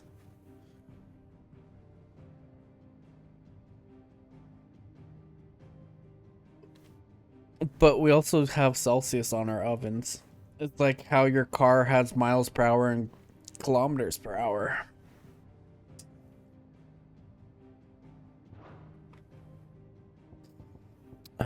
Martel. Young bearer who assisted Bohumil in this research into grown crops in the blighted soil of Sid's hideaway. Alas, she was gravely wounded during Kupka's attack and their home.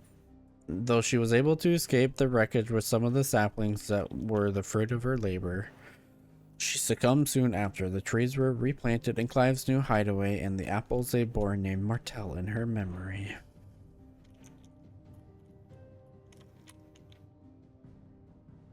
You didn't know that, Monty?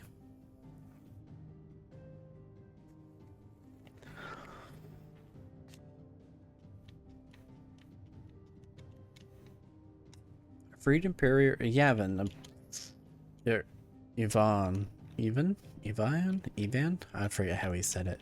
A freed Imperial bearer after the wounds he suffered in the escape were healed. He began a new life in the hideaway, working in the kitchens.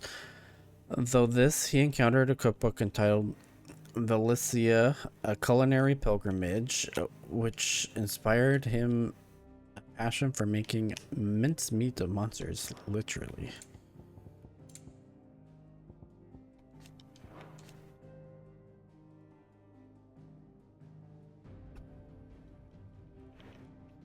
That's not true. You use 9mm.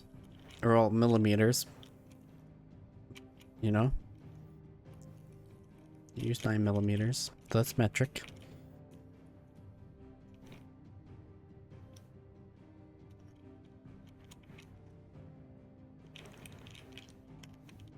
Byron Rosfield, younger brother of the late Archduke Alwyn and warden of the port of Isolde.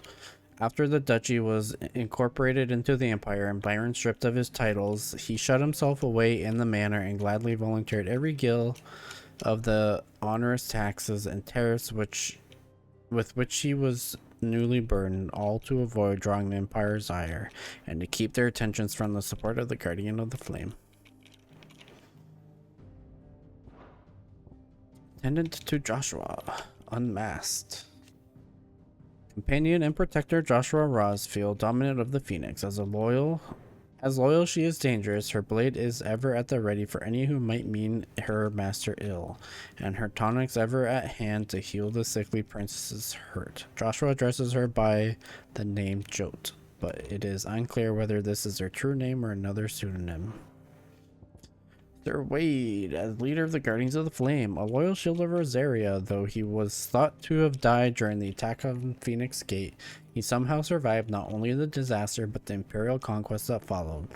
He and other like-minded shields took up residence in the abandoned Lazarus and formed the Guardians of the Flame, brother-in-arms who fight for the restoration of the duchy. Rutherford. Manservant to Lord Byron Rosfield, his daily duties touch all aspects of running his master's manor, whether that be the welcoming of guests, the preparation of meals, or the polishing of the intrepid nobleman's trophy collection.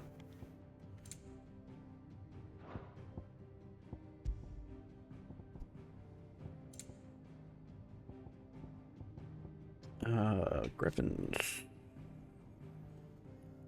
Fantastical abominations of nature upon which the crown and wings of an eagle have been fused to the legs and loins of a ferocious land cat. They hunt their prey on high, circling a victim unseen before descending at terrible speeds, claws first, to tear in its throats. Should the prey prove more formidable, griffins have also been known to call upon the very winds to both slice and suffocate the quarry. Fortunately, these predators rarely descend from their mountain layers, and sightings are few and far in between.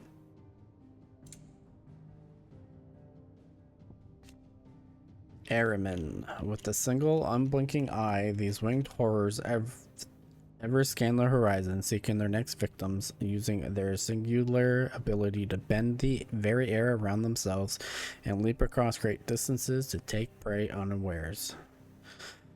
Those few who manage to survive this preliminary assault, however, are soon faced with a second horror, a crippling curse whispered from the lips of an abyssal maw, leaving them with the moments to limit their fates.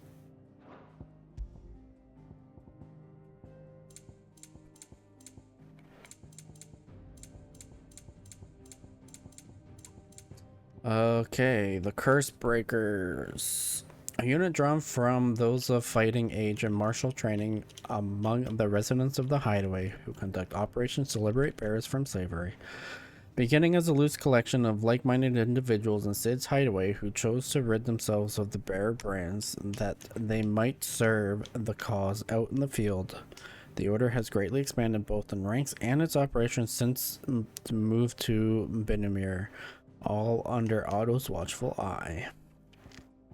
The Guardians of the Flame, a clandestine group of ducal loyalists who led the rebellion against the imperial occupation of Rosaria and Empress Annabella.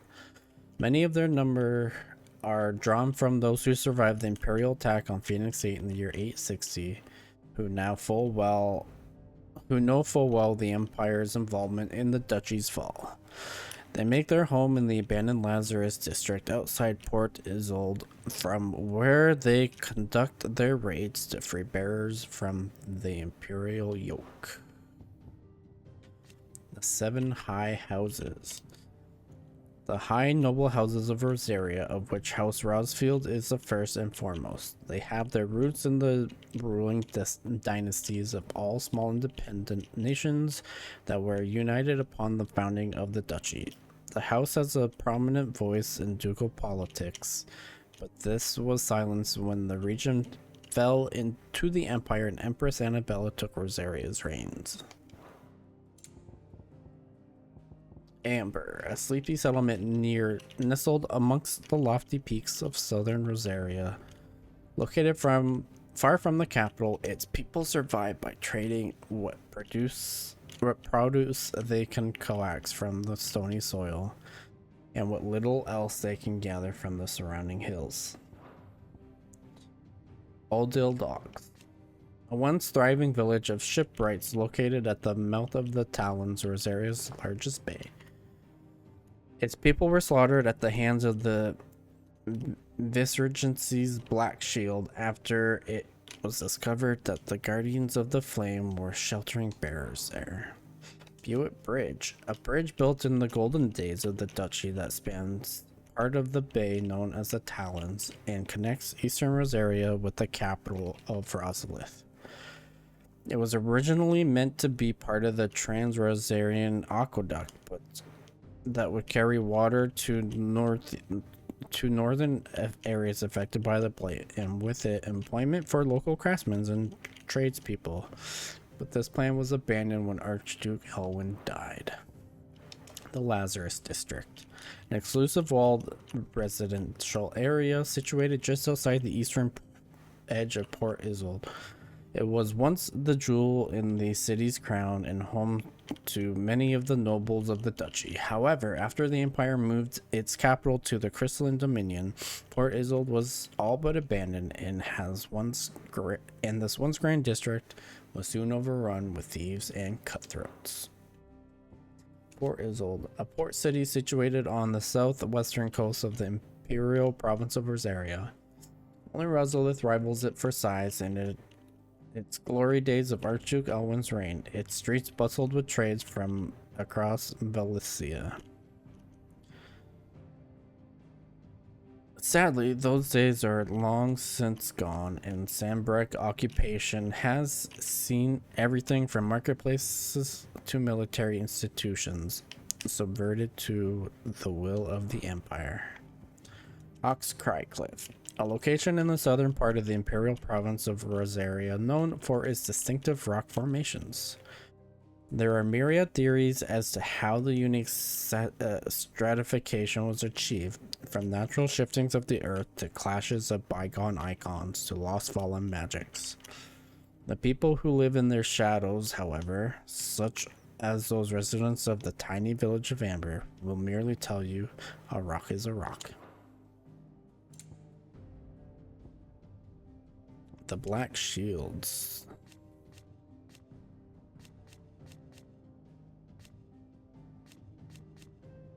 Basic information. An order of knights instituted by Empress Annabella in way of her first acts as vicereine of the newly established imperial province of Rosaria. They are tasked with purging the impurities from the province, which in practice primarily involves slaying bearers upon the slightest pretext. While they most often march in small groups, their main host has been known to rally together to conduct large-scale raids. They are tasked with purging the impurities from the province, to which end they conduct callings of both bearers and those judged to the ducal loyalists.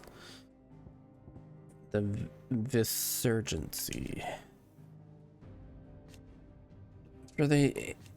After the incorporation of Rosaria into the Empire, Emperor Sylvester elected not to rule the new province directly, but to make the Viceregency with Rosalith as its provincial capital.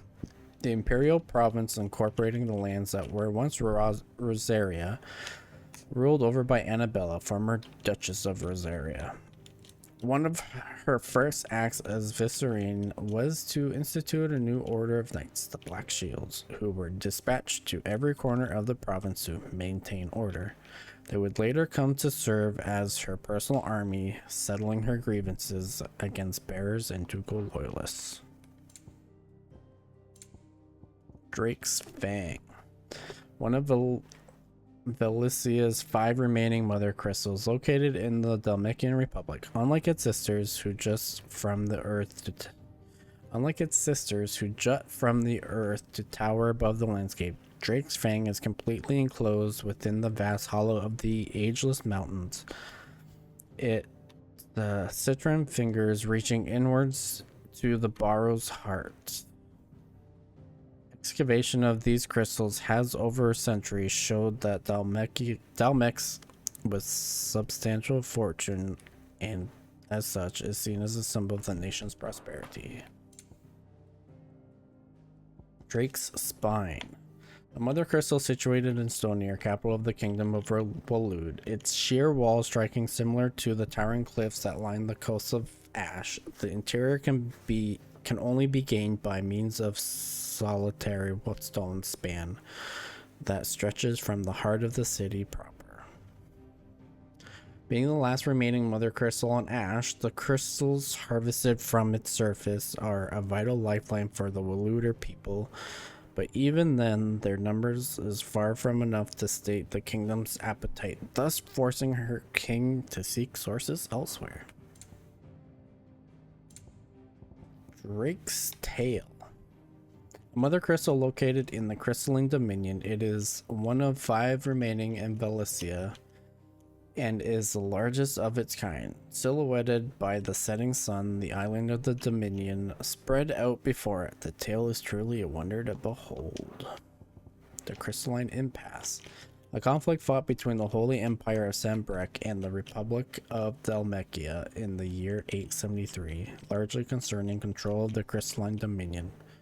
The Dominion had previously been the subject of a non-aggression pact between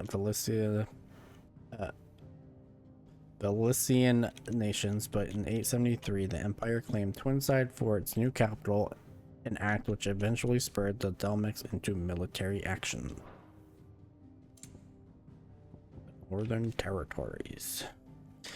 A bitter cold corner of Storm's most northerly reaches. The loose collections of nations that sprang up around the region's fierce mother crystal, Drake's Eye, were united and pacified by Archduke Elwyn Rosfield of Rosaria in the year 854. However, in the years following Rosaria's annexation by the Empire, a combination of both the Blight's inexorable advance and Sambrek's lack of interest in the territory has only worked to quicken the area's destabilization. Mysteries of the Realm. The Cullings.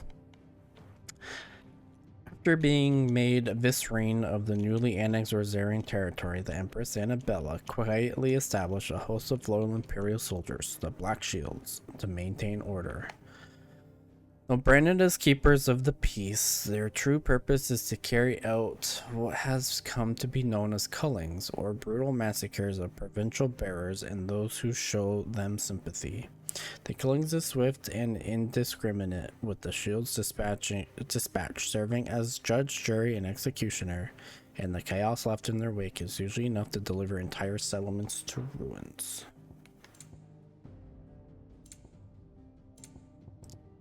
Missives.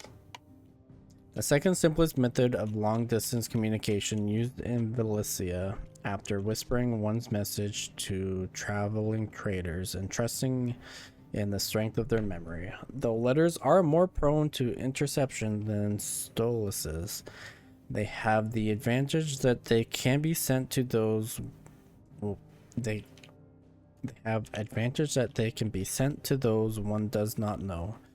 Their major disadvantage, that the majority of the common folk of the twins can neither read nor write, limiting their exchange to those of a certain level of education. Efforts are underway to offer such an education to the bearers of the hideaway, and many are already more confident readers and writers than their former masters. Notorious marks. While afield on their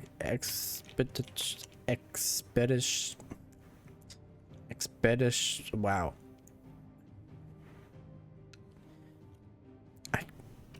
My fucking eyes. While afield on their expeditionary why can't I say that?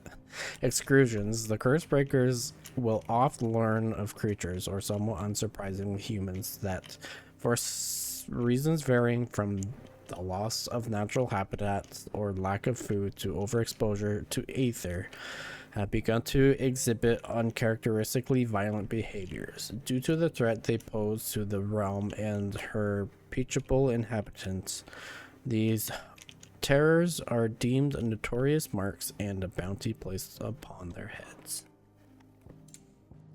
The Saint and Sectary.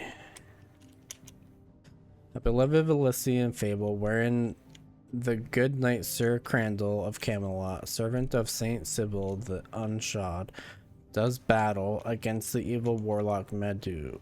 The story was a favorite. Oh, Rich, I'm about to end stream, but thank you for the raid. The story was favored of the young Clive Rosfield, and he would often act out scenes with his uncle, the young knight, naturally taking the role of Sir Crandall, and his rambunctious uncle Byron, making a convincing Medu.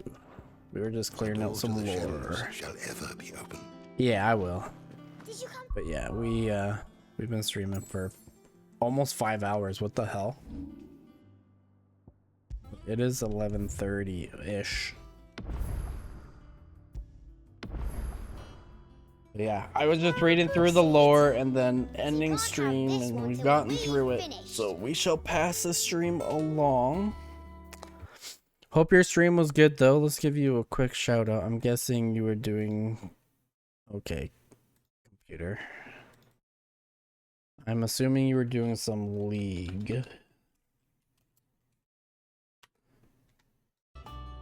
I was right.